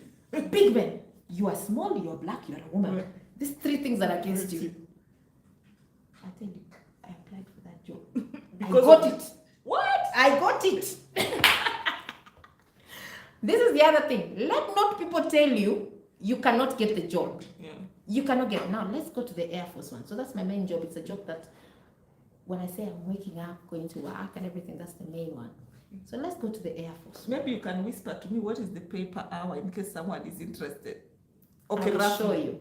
I will show you. We do a lot of we are high income earners. Oh, that's what so it falls in that bracket. It falls in the high income. So that is what I keep saying. You know, the mentality we have, especially coming from Asia and Africa, we just look at, doctor, lawyer, engineer, those are the things we have in our heads. So I even tell people here that construction workers in Canada earn so much money, sometimes even so much more than they do, like your regular person. And people we earn. You see the lawyer thing I want? We earn more than them. Yeah. We earn probably more than doctors. We earn more than nurses. We earn more than teachers. We earn more than the Kenyan MPs. Yeah, so guys, don't think like now you're tied to this PSW work. I want to be a part because I want to be a nurse. If you're not called for it, there's other options. Like there are other options. And don't let your education degree tie you down. Mm-hmm. I have a master's in gender. I have a bachelor's in education, and I've got several other postgraduate degrees here and there. None of them is on the works that I do. Mm-hmm. None of them. You see, my work I'm doing right now is on a mechanical engineering field. Mm-hmm. Completely not related to anything. And so don't let yourself don't be tied down Mm-hmm. because of the degree that you did. No, you can do many other things as well. Mm-hmm. But as you see, mine is all about that determination and that Mm-hmm. self-belief, and then going for it. And also being in the right place. And being in the right asking place. the right questions. Yes. Yeah. So now let me tell you about the Air Force, because that's there. Mm-hmm. So around 2019, COVID had started coming, just before it had come during that time. And I had a very nice boss. We women in our workplace are really taken care of because we are few. Mm-hmm. Yeah, the job does not have a lot of women because of the mechanical engineering. Have you seen those trains? They are big, massive. And then the underground ones, they go on the tube. Mm-hmm. Underground. They're underground. Mm-hmm. My mom used to say makaburini. Because you know, you go down the escalators at Mama says makaburini. And then Mama says, "You're in charge of this whole big train." I said, "Yeah, Mama, I am." I said, "Do they know?" My mom said, "Do they know it's you? You're in charge of it." Because you barely see the person Yes, who's doing because it. my mom is thinking, "Oh my gosh, if they meet you, they will not give it to you." They don't give it Because to how she knows that what she She was knows in me, her house. yeah, in her house, yes. And she thinks, it's too much responsibility. All these people. And you know, those trains, they get packed people. And you work alone. Those are your people. Mm-hmm. So anyway, and now my boss during that time is during COVID, and children are home. As I said, I've got 3 children. So the children are home during COVID because schools have been shut, completely shut. So it is not the work, because our work is shift work. We work around the clock. That's another thing. For me now, the 9 to 5s are out of my. I don't want them. I want them round the clock because I end up choosing what time what to do, and that's why sometimes people think I'm don't not at work because the time people are supposed to be at work, I'm home. At home, yeah. Like For example, on an airport somewhere. So for example, I never work any time before 11 o'clock in the morning because I want to take the children to school. Yes. So you'd find me these other times, so I can work even late into the night. So during the day I can be very present. Yeah. So anyway, my boss, you know, I go tell him. So they have a system in place saying all the mothers that have children homeschooling, that have children at home, because we are doing at home, will see what arrangement we can do for you. So people, this other thing, utilize whatever arrangements are in your workplace. Don't be this work martyr that you have to stick in this. Utilize whatever is there. So for me, that option was there for mothers with young children at home to see how they could be helped. So I was sent to a station to work in a station because it was easier than working on the train, because the train is more strict in terms of time. So when I was at the station, I remember I started from the station. But now I'm in a station and I'm sent in another station just to allocate the children working from home. As I am in this station, I meet a colleague that I used to work with 10 years ago. Yeah? Hapo to UK. Hapo to UK. Penye nikianza kumbuka job yangu kwa hii underground, kwa transfer for London was at the station. Now I'm at the depot. The trains are at the depot. Now I am at the depot. So I'm now sent to the station during COVID times, yeah? Because wamenipa 4 hours, as I only work 4 hours. Again, they're very flexible. So niko 4 hours, I'm now meeting someone that I used to work with a long time ago, yeah? So when I used to work with him, his children were young. And me, I remember, my mind is photographic memory. So I see him and, you know, I go greet him. I said, we work together in this station. He said, yeah, where are you nowadays? I said, I'm at the depot nowadays. And I said, where are you? He says, oh, I'm here. And I said, you used to have your daughter, blah, blah. I said, oh, they're big girls now. You know, because the time the daughter was 5, one was 5, one was 3. Now it's 10 years later, 15, 13. And they start saying, oh, they're big now. They're even my daughter would be passing here later on. They had a thing in the cadets. They said they were doing something with the army cadets. So she was there. I said, what is this? You know, conversation. And he said, oh, this is the thing. You've not heard of it? Honestly, I've never heard of it. I said, this is 10 plus years 2019. I never heard of it. I said, so what is it? I said, you've not heard of it? Yes. And then he said, if you have a child, please put them in the cadets because it gives them a lot of exposure. And it gets out his phone. It's very important people to speak to locals. Don't just stick speaking to immigrants. There's some things that the locals understand that you do not understand because you're not from there. So he removes his phone and he starts showing me the things. His daughter is in the sea cadets. And he starts showing me, and the daughter has gone to all these Navy ships. They've gone out of the UK, they've gone to Gibraltar, they've gone to all these Navy bases. And I said, how old is your daughter? And he said, oh, she's 13. She's now being trained how to captain the ship and stuff like that. At 13. Sea cadets, yes. No, when ours are Yes. here cramming notes. So I look at it and I said, hey, you know what? I've got a 12-year-old.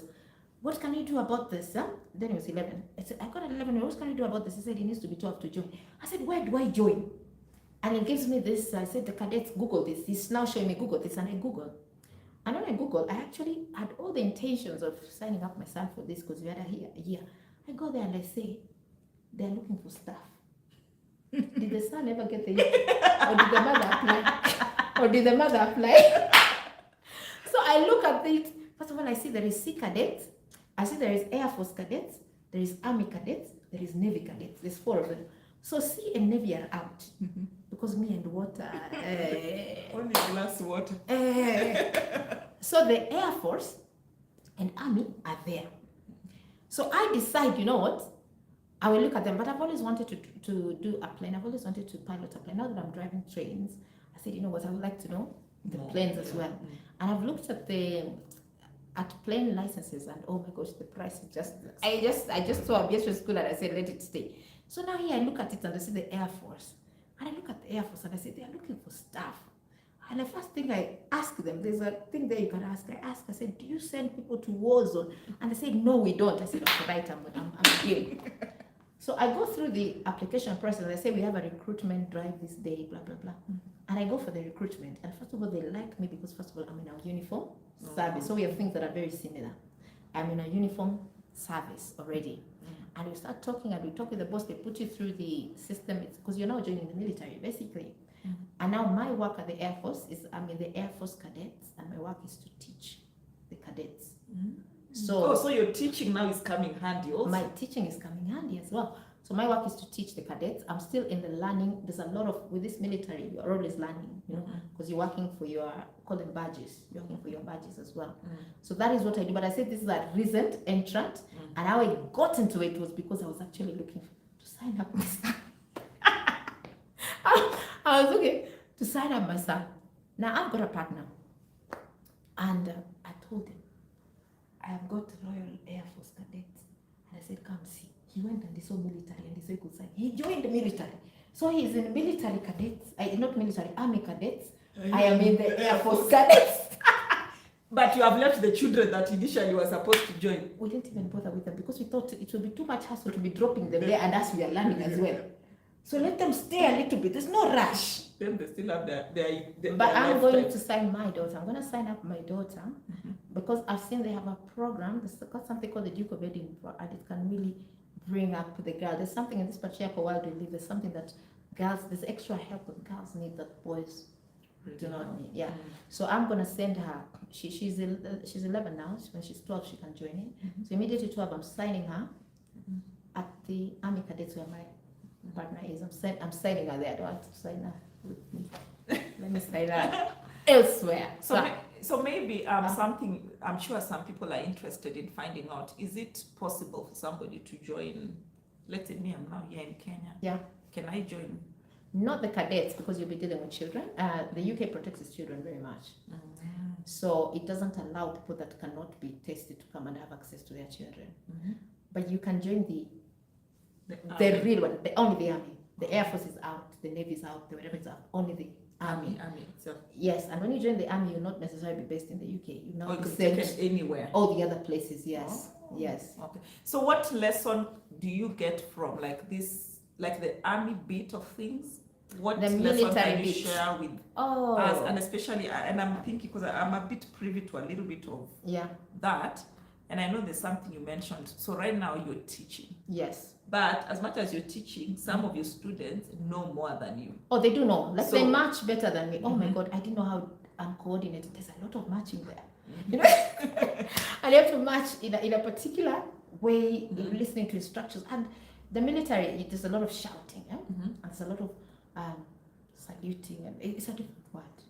So they know these things more than I do. And then there's a lot of history. You have to know the history of the flag, the history of the badge, the history of the battle of Britain, battle of this. And you have to know who was the head of this and who was the head of that. Oh, I tell you, I'm always reading because you don't want to embarrass. Because not only do you doing it for you, because I'm being assessed, as I also assess, there's always badges you're working for. And you see me, my idea is to keep on working all the way up until the pilot license. So I'm on a mission. But then I also have to teach the cadets and all that. But what I'm gaining from it, I'll tell you the things I'm gaining. The first thing that I gain, the first thing when you get into the cadet force, any military in the UK, you're put in a squadron. The squadron is like your team. So they build this squadron is built, and for us it's built like a flight. You know the way the flights are? So there's someone at the head, the wing like that, yeah? So, and you all have a role to play. And you're told that your role is adding to the big thing of the squadron. You have to be a team player, like it or not. Because if you're not a team player, you're not letting only yourself down, you're letting your whole squadron down. So one thing that being in the military has helped me is know the value of loyalty. You end up trusting your team so much that you know your life literally rests on their hands. Because military, literally, your life rests on the hands of your teammates, isn't it? They can do something and put all of you at risk, isn't it? So I have been taught trust. I think I grew up with so much distrust. So I've been taught trusting other people to have my best interest at their heart. And I've been taught that I cannot do it alone. I think that was a lesson that I needed to learn. To know that I cannot do it alone. I need people, because when you're building this squadron, you need your people. And we do exercises. There are exercises that I do that actually make you work together, that if you cannot work together, you are not going to move anywhere. So that is a very important lesson I learned. And now because we deal with teenagers, we deal with 12 to 19, because we're dealing with them, they are built this loyalty at that early age. Do you know what it does to their friendships? Are you saying? They are built that loyalty, so this become very loyal friends to each other. The other thing that comes in is the discipline. When we meet on twice a week, and then we meet most weekends as well. So our programs is most weekends, and twice a week, Monday and Thursday, we have to be there. Right on time for parade, you cannot miss it. When you say yes, it is yes. When you say no, it's no. You learn how to keep your word, like it or not. And then the most important thing that I've seen is you're taught national pride. Those cadets, we teach them about loving the UK. We teach them about patriotism. When they stand and speak about their country, oh my gosh, you think there's no other country in the world. We need to do this for Kenya. Because when they leave that base and they go out there, which country do you think they're protecting? Their country. Which country do you think they're going to build? Their country. But have you heard how we speak about Kenya? No, we speak the truth. But then, you see them, they will know their country has weaknesses and everything. But they'll know this is my responsibility. The thing is that they know this is my responsibility to fix it. This is mine. So we don't talk about all rosiness of the UK. We talk about this is not the problem of the government. This is our problem, and we have to do something about it. And then the exposure is immense. Me through there, I went there, I didn't know map reading, I didn't know how to draw a map, I didn't know first aid, I didn't know how to, the history in itself is something else. I did not know that. I did not know many places, because many weekends you go to different places. And the fitness. So there is a lot of exposure that comes here, there, everywhere. And we have a very big Air Force presence, UK Royal Air Force presence here. No, in like Kenya. you go to Nanyuki, you'd think you're in London. Yeah, in Kenya. Yeah. And then that also made me realize we Kenyan, we need to do an overhaul, because it's also teaching me how the military works. And I'm seeing, because my uncles from my mom's side, the Kalenjin side, we have many in the military. Now I am seeing how different we do things in Kenya. And Compared there, yes. Okay, now, and just looking at now this entire journey you have had, remember initially you're like, you see that aeroplane going to the UK, and you're like, this is where I want to be. Yes. And then here where you are now, and you actually doing what you do now, of course, you're like, okay, I want this bigger life. I don't want to work too hard. Yeah. This is the kind of life I want to lead, and this is where you are. And obviously it hasn't like been a straight path. Yeah. So most of the people who view me want to move to different countries. Most of them want to move to Canada. There's a few want to move to the UK, Europe, Australia, and the like. So what message would you give to somebody who's probably back in their home country and they have like, this is where I want to be? So based like now in hindsight, because now you have all this information you now have, and then there's all these people who want to move to where like this point to be, what like maybe 3 or 4 messages you can have for them, and just based on your journey to Okay. where you are right now? The first thing I would say, stay away from people who stagnated in life. A lot of us are not living up to our dreams. We're not pursuing our dreams because we are surrounding ourselves with people who stopped pursuing their dreams, and now their mission is to stop us from pursuing ours. So they are the naysayers, they're the pessimistic, apathetic people, they're the people that tell you about the problems ahead. The one that you say, I want to leave the UK, they say, why don't you stay in Kenya? While your heart you feel, you want to say, I want to stay to leave Kenya. Say, why don't you stay? Why do you want to go? Stay, people are doing here, but you feel your heart, you want to go. This is where my history comes in a little bit. If you go to our Kenyan history, I'm an African historian. So I just mentioned, if you come to our Kenyan history, you're told we came from the Congo forest. But if you go deeper, you'll find that Africans were literally everywhere. So why are you restricting yourself to Kenya? Even go to Congo. Yeah, I mean, you started from Malawi. Yes, what I'm trying to say, yeah. This idea that fascination, you have to stay here. And going does not mean you'll not come back to help your people. Yeah, look at For me, I'm doing a lot of work with our people now that I'm sure if I was in Kenya, I would not be doing it. No. So what I'm saying, if you have the heart to go, if you feel you're pulled to go, let no one come and start raining on your dream and telling you don't go, don't go. If they don't want to go, let them stay. So surround yourself with people that inspire you to pursue your dreams, not people that come to kill your dream and direct you in another way. It's like you want to go to Mombasa and someone says, don't go to Mombasa, everyone is going there. Go to Kisumu. But you want to go to Mombasa, go to Mombasa, yeah? So that's the first message I give the people you surround yourself with. Now, look for people, still on this message, look for people who are already in that path of where you're going. Those are the people you should surround yourself with, the people that are already out there. Nowadays with social media, you can hang around diaspora groups. Well, you're still sitting in Kenya. That's how you're picking tips, yeah? They can hang around you in channels like this one, whereby you're bringing people to speak. So you see how you're hanging around. That doesn't have to be physical hanging around. It can be virtual hanging around. Places like even groups like Wanderlust, where people are talking about traveling. Hang around those places where people are showing you this travel is possible. That's the first message. The second message, use whatever opportunity that's available to you. Don't think of one opportunity that someone used or one that you think this is the right one and this is the wrong one. Whatever opportunity that is available to you. Like for example, right now, coming to the UK, there are now 3 easy ways of coming to the UK. When I say easy, I mean easier ways of coming to the UK.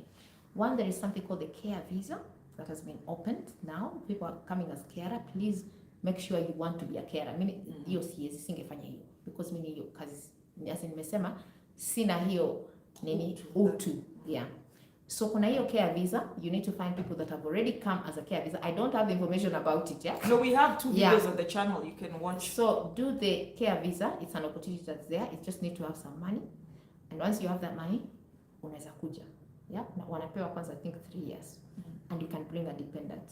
So you can bring your children or your mpenzi and stuff like that. So that is an easy way of coming. The other way you're coming is the education route. You need to have money for it. And a lot. And a lot of it, yeah? But you can come or through, a scholarship. Or a scholarship, yeah? So you can use the education route. The third way is mpenzi route. I don't know why people sometimes... mpenzi, remember, is the love. Love, I don't know. Relationship route, spouses, partners. Wapata mtu citizen, eh? Musiji restrict ati tu mtu unapata, you are a single woman, si ndio? Or you are a single man. Don't restrict yourself ati lazima upate someone within your country. No. Nowadays in social media, you'll meet someone and say, hi, you're very nice, Eva, blah, blah, blah. I just happen to be in Australia, blah, blah, blah. Hey. Even me here. Hey. If you see me, I'm in the UK. Ask me, Eva, are you... In fact, we are meeting somebody here that soon. So those are some of the avenues. Yes. She's here. Yes. Feel free to slide in the DM and ask. And ask, yes. Do you have somebody? Because sasa kitu ingine nye watu wako na sisi unasema of English. There's some people that we have now, we're saying, oh, but if I go out to the foreigner, then the relationship ends. So what? I told you I went on a work permit dependent visa and then became married at 3 children. The marriage ended. But the work permit stayed, the children stayed. It's a British passport visa, now. Yeah. It's a British passport now. Yeah? Isn't it? And the relationship is not there? It's not there, no. And now, I'm in another relationship. Natengezewa makaratasi za EU.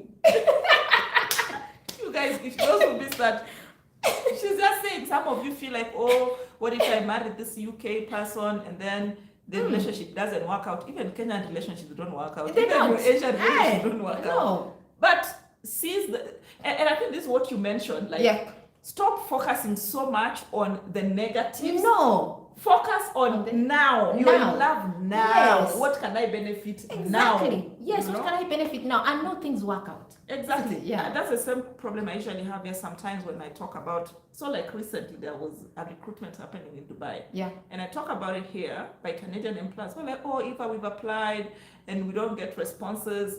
And people keep talking and talking and talking. Before long, slots are full. Yes. But I think it's the same context you're saying. Fine, some people think like, oh, maybe if I marry this person and then it doesn't work out, and no, you move to the next one. Like you move to the next one, and if you're in that country whereby there are many of them, get the next. You know, here you've got to this one is the only one you know, the only resident. But now it's taken you there where there are many of them. Take advantage. Yes, take advantage. So don't be the one who's the stumbling block in your own journey. Yeah, and we have 3 videos in the channel here that talk about marriage as a pathway. Yes, it's a pathway. Yes, and the marriage and it's a legal pathway. It's a legal pathway. It's a legal pathway, yeah?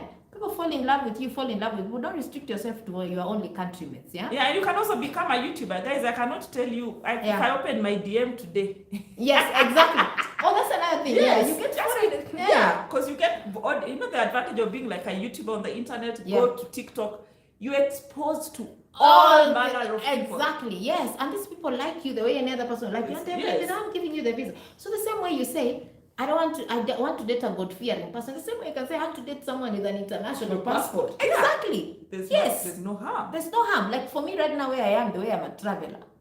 If you're someone that has visa issues and whatever, I cannot date you. Because I'll not be traveling with you. I don't want to travel with you. So the same way I would say, if you don't have access to whatever, it's a deal breaker. So that's another thing I say. If you want to leave the country, whichever means is available to you, use it. As long as it's legal. As long as it's legal, use it. Huh? That's the second thing I was giving you. The third thing, you don't have sometimes to come straight to go to the country you're going to. Oh, yes. Sometimes that aspect of just stepping out of your country and being elsewhere, it opens that channel of living outside. You see, for me, if I was waiting to come straight from Kenya to the UK, it may have been a very long wait.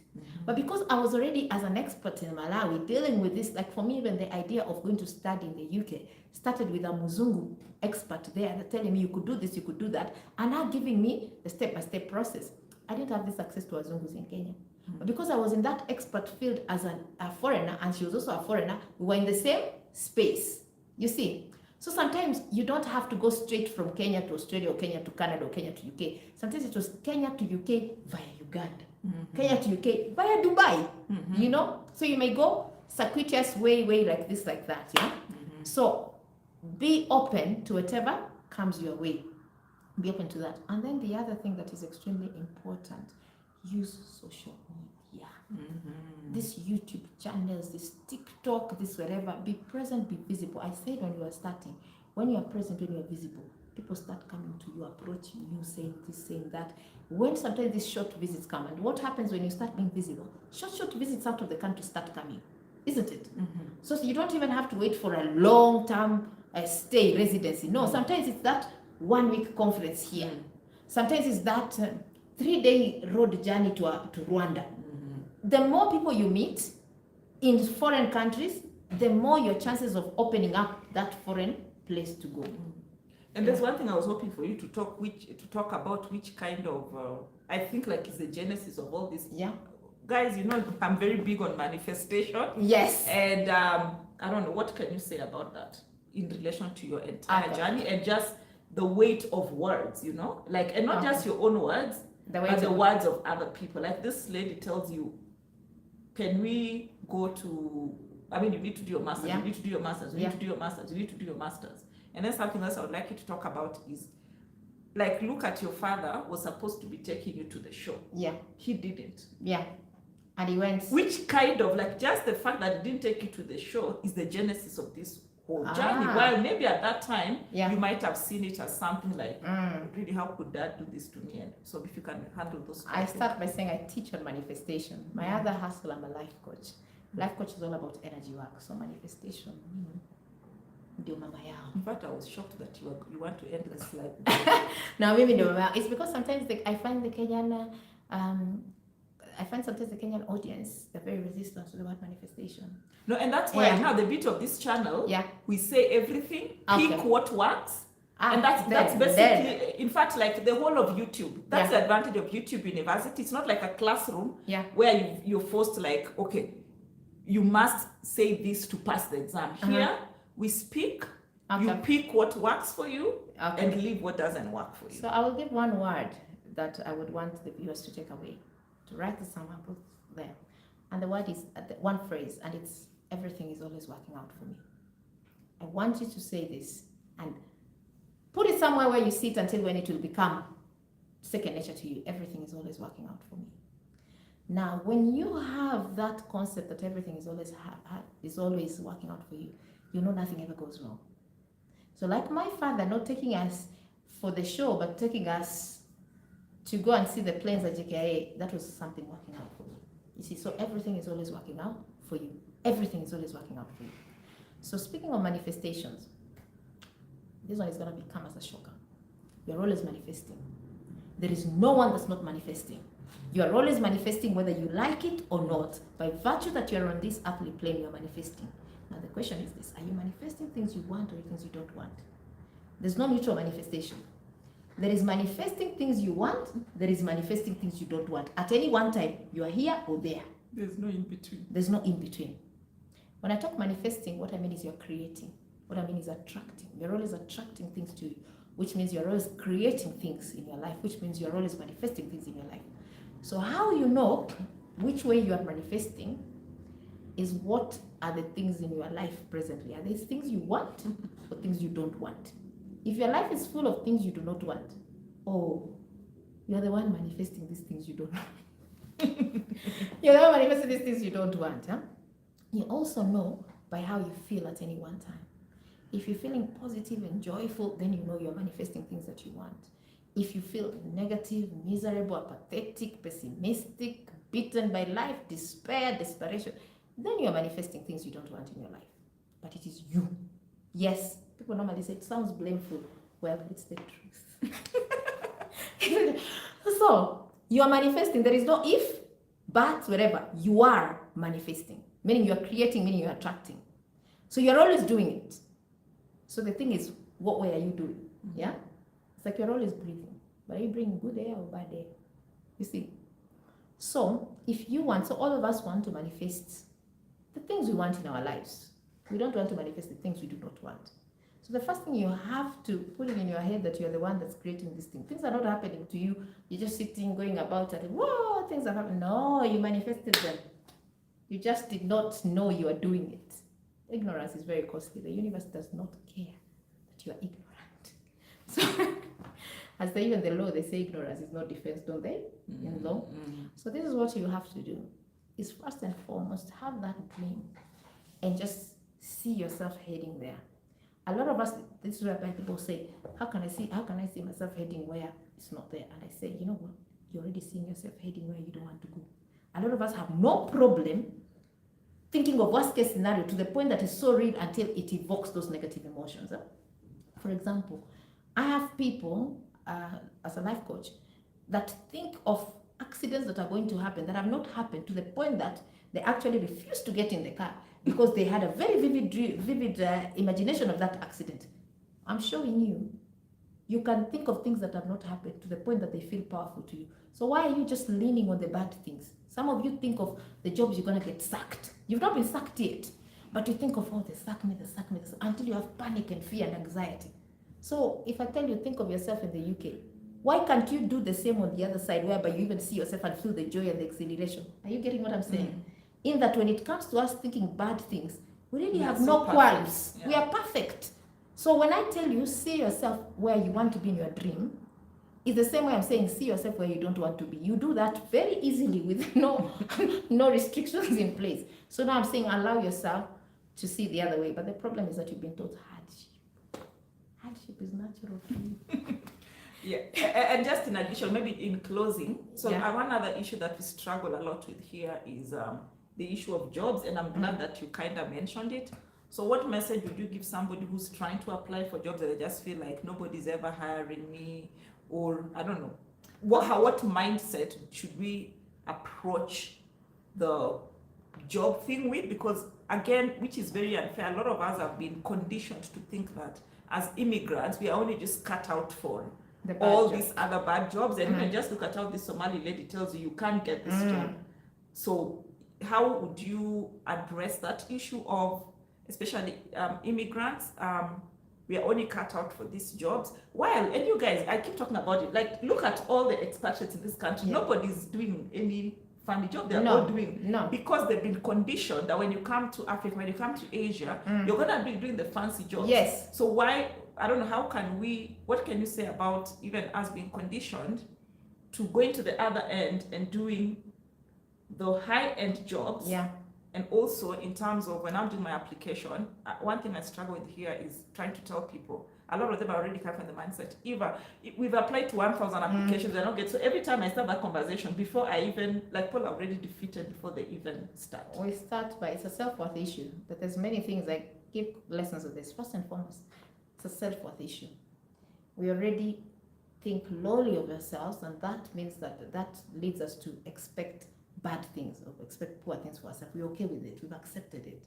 We've accepted bad things to the point that we're now making bad things as virtuous and the good things as vices. You see? So how we change this mindset is, first of all, building that self-worth. So how do you build the self-worth? You build the self-worth first and foremost by doing nice things for yourself. So if you find you are in this place whereby you are applying for jobs, or you want to apply for jobs and you're already defeated, don't apply for the jobs. Don't. Because you're going to prove that point of defeated. If you apply from a point of defeatedness, you're going to get defeatedness. And then defeatedness brings this exaggeration. So one employer tells you no, you say, I've applied for 1,000. But if you say, okay, bring the 1,000, you find this one or two. And you find the other one is your sister applied and the other one applied, or your sister told you someone that applied. So first and foremost, when you're on that negative frequency whereby you're thinking, I can't get jobs, I can't do this, that's not the time to apply. You're not going to get the job because you're on a negative frequency.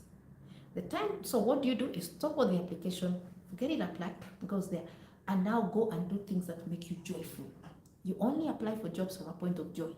So if looking at children makes you joyful, that's do it. If walking around, if running around, there are many things, you know what gives you joy. Social media is one place that can give you a lot of joy. There are memes that can make you laugh. There's TikTok. Some of you get joy by throwing insults at people, but it makes you joyful. Go do that.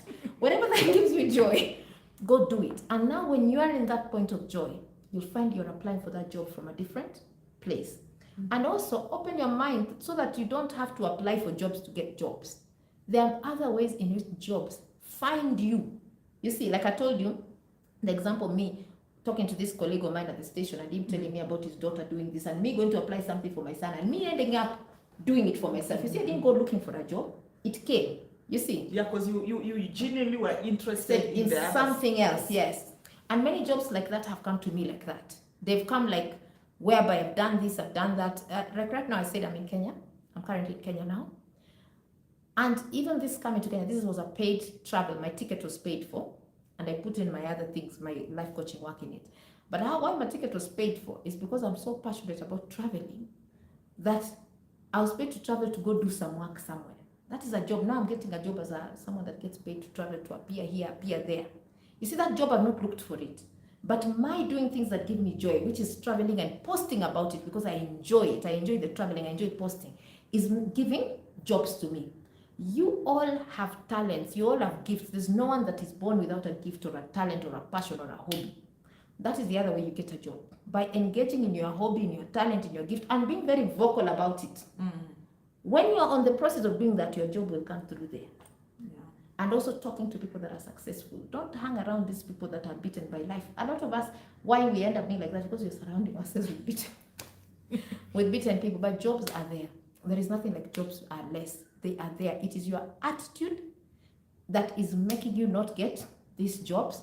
And part of it is because you are applying, not part of it, most of it is because you're applying from a point of low self-esteem. So when you're told you'll not get this job, it knocks you sideways. Everyone that has applied for a job, you've been refused jobs, isn't it? But it doesn't knock you off and to say, oh, nah.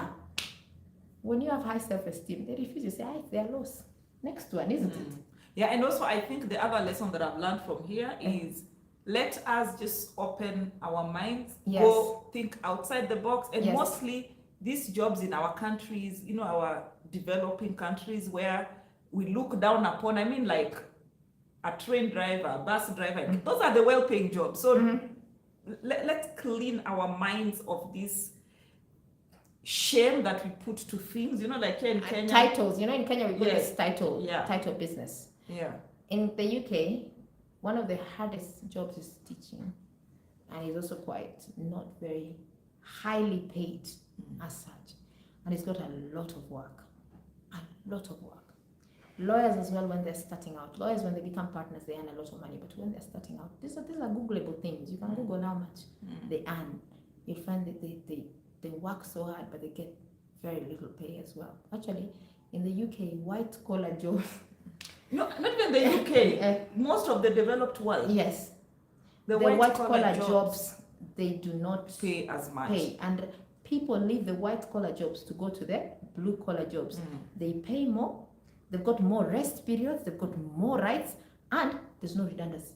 Yeah, that's if they are getting rid of jobs, it's the white collar jobs that go No, first. actually, the other day I was sharing a video here and telling people the Minister of Immigration in Canada was looking for immigrants to go and work in the construction business. Yes. Because there's no people. Yes. And there's a lot of construction work. And same thing in the UK, in Jersey, there's a lot of Kenyans working there for in the hotel industry. Yeah, even in construction. In right construction now. as well, yes. So, and then these are the opportunities you also take. Don't say, oh, they're gonna. You know, some of us feel like, oh, you know, that's not true. It cannot.